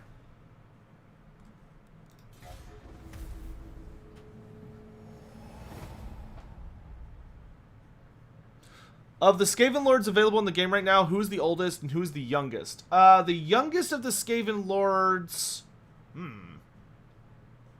I'm not exactly sure how old Tretch is, to be honest. I think Queek is the youngest. Queek is the youngest. The oldest of the Skaven Lords currently in the game, I believe, is Ikit Claw.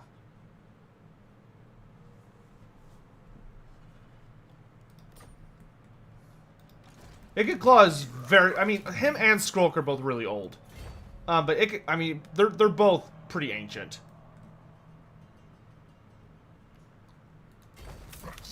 We don't really have a hard date on how old Skrulk is. Skrulk's been around for a while.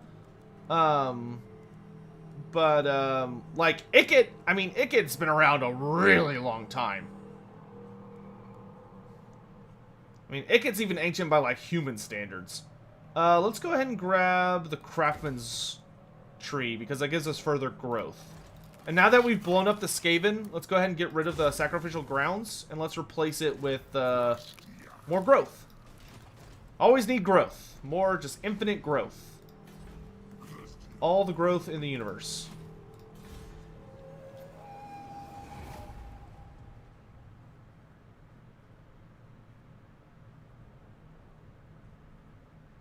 How old is ancient in rat years? If you make it to double digits, you're doing pretty good. You're doing like really good if you make it to double digits.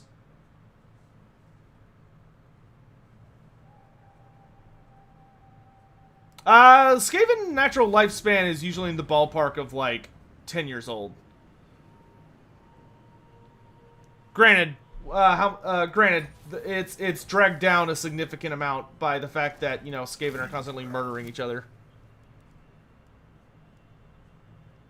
But like most Skaven, by the time they're like 20, they're not doing hot. Ikit, I believe, is in the hundreds.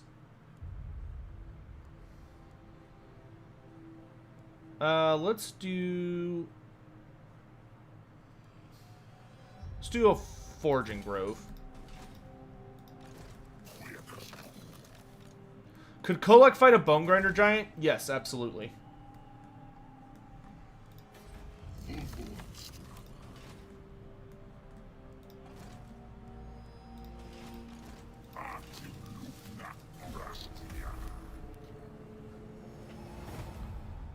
What's the life expectancy of elves in Warhammer? There are... It depends a lot on the individual. If an elf does not use any kind of, like, magic to extend their lives, which many do, their natural lifespan is usually in, like, the late thousands. So they can usually make it to, like, 5 or 6 pretty easily. Remove the sword. Good point. Take off the Wit Stealer. What age is considered old by Dwarven standards? Like 400 or 500? Alright, let's check out what this is about.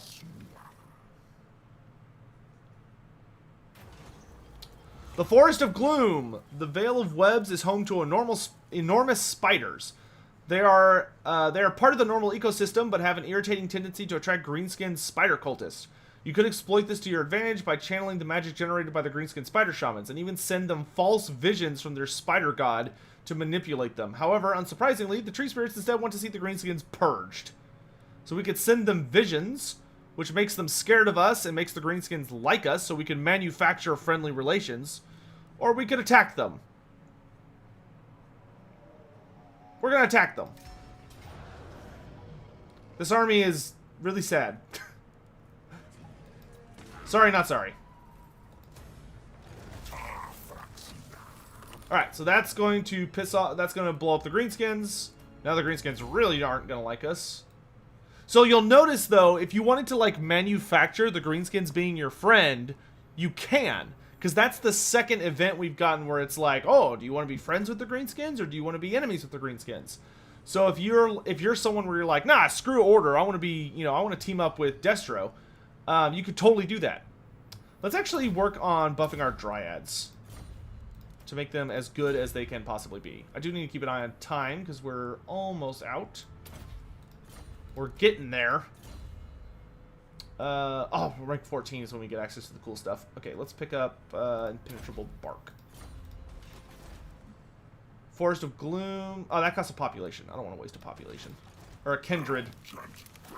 By the way, for anyone that plays this for the first time, I will tell you, it's super easy to get confused that they just kind of randomly changed that for the Wood Elves, they don't have population, they have kindreds, which are the exact same thing.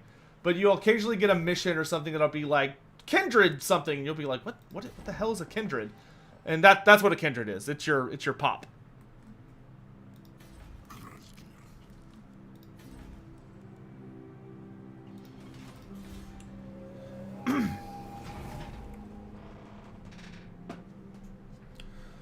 Is there anyone whom the spirits don't want to see purged? The actual, like, spirits that live within Athel Loren, no, they're pretty violent.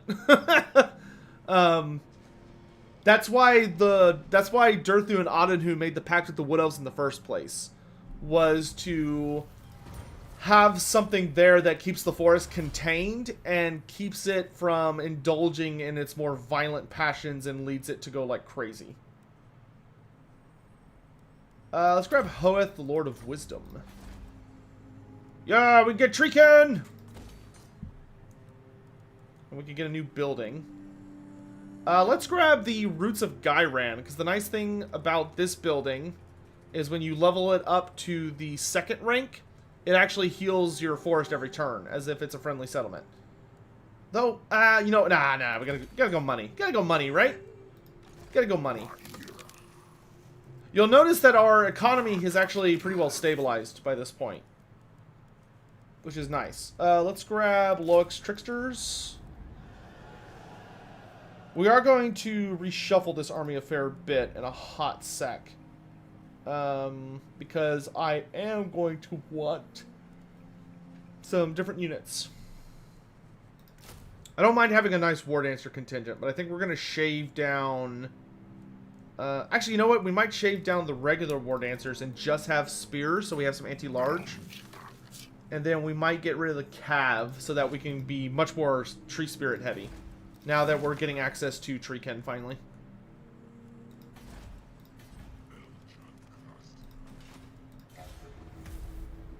Have I ever showed the middle tech tree branches? I have.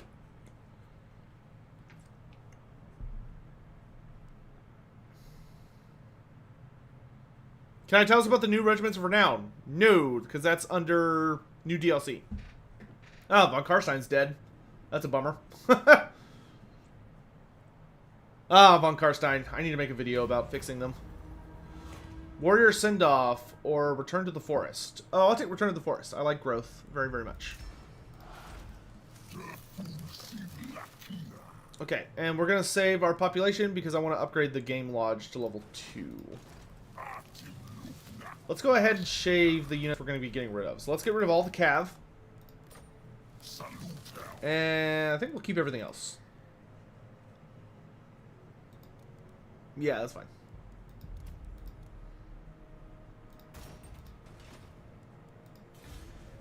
Can I talk about Spellweavers? No, that's part of the new DLC. Does Orion get something like a scrap upgrade? No, he does not.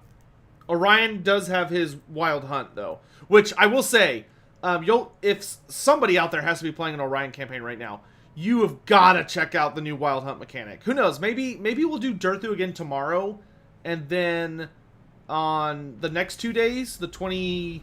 So tomorrow, we'll do Durthu again. And then I think on the 22nd and the 23rd, maybe we'll do Orion instead. But Orion has a Wild Hunt mechanic that is amazing. The Wild Hunt is really, really fun now.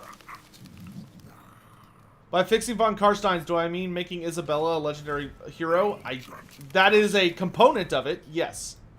I'm so happy Wild Hunts are a thing. Oh yeah, dude. They're really, really powerful, too. Vampires got nerfed again? No, I think just whenever... I think in just this particular role, when the AI is deciding how to deal with its various battles, the Von Karsteins apparently just did not roll very well.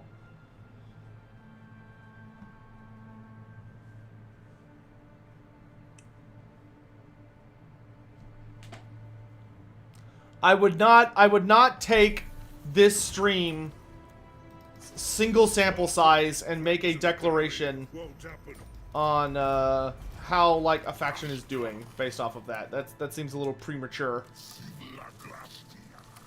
I think I'm gonna attack the Border Princes because I need to fight. I gotta fight somebody, and the Greenskins are not anywhere near me right now.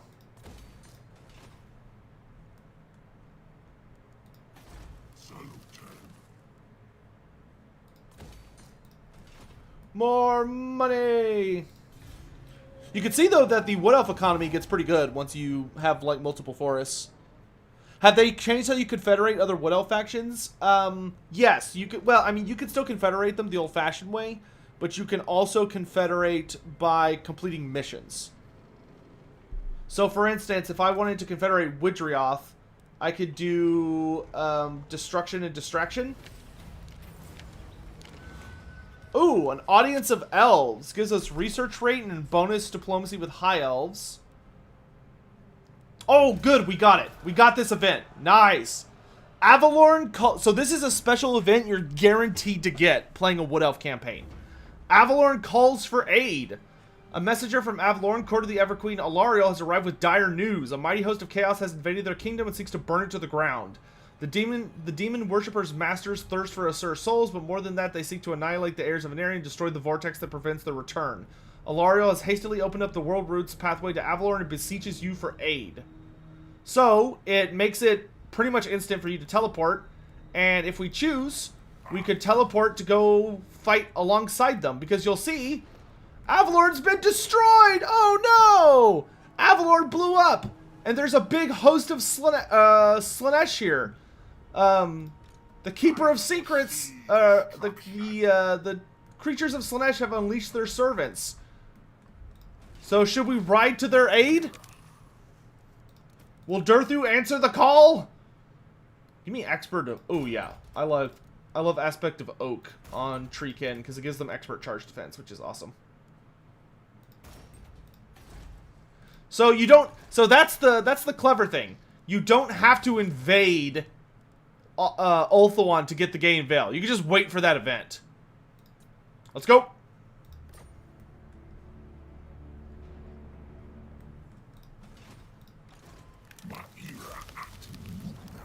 Quick, while Chaos is distracted. The Gain Veil is mine now.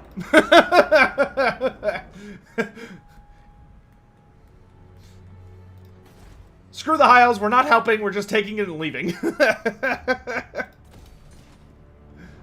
They're all like, yeah, they've arrived to aid us, and we're just like, yoink.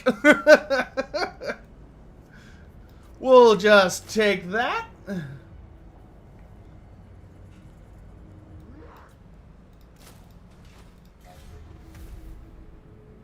What happened to Ariel? Alariel? Presumably she has another settlement somewhere. Or she's dead. One of the two. How will this work in co-op? I have not the faintest idea. Well, if somebody is playing as Alariel, the event never happens.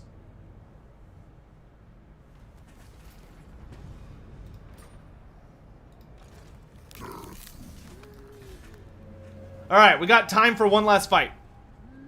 Am I going to be playing Vermintide today? Yes, later. This isn't available for everyone yet, right? Correct. This is early access. She's guaranteed to die? No, she's not guaranteed to die. She just loses her capital settlement. But you can give it back to her if you want. You get an event. You get a dilemma. You get a dilemma, and it asks you, hey, do you want to give the settlement back to the High Elves? And tell Alariel, like, oh, hey, you know, you protect this now. Like, you're in charge of protecting this, and it makes Alariel really, really, really, really like you. It makes all the High Elves really, really, really, really like you. So if you want to, like, guarantee the High Elves as allies, you give it back to them. Or you can tell them to screw off. It's yours now. It's totally up to you how that situation is handled. I think not. Hell can't rest. This army's actually really easy to spank. Spank.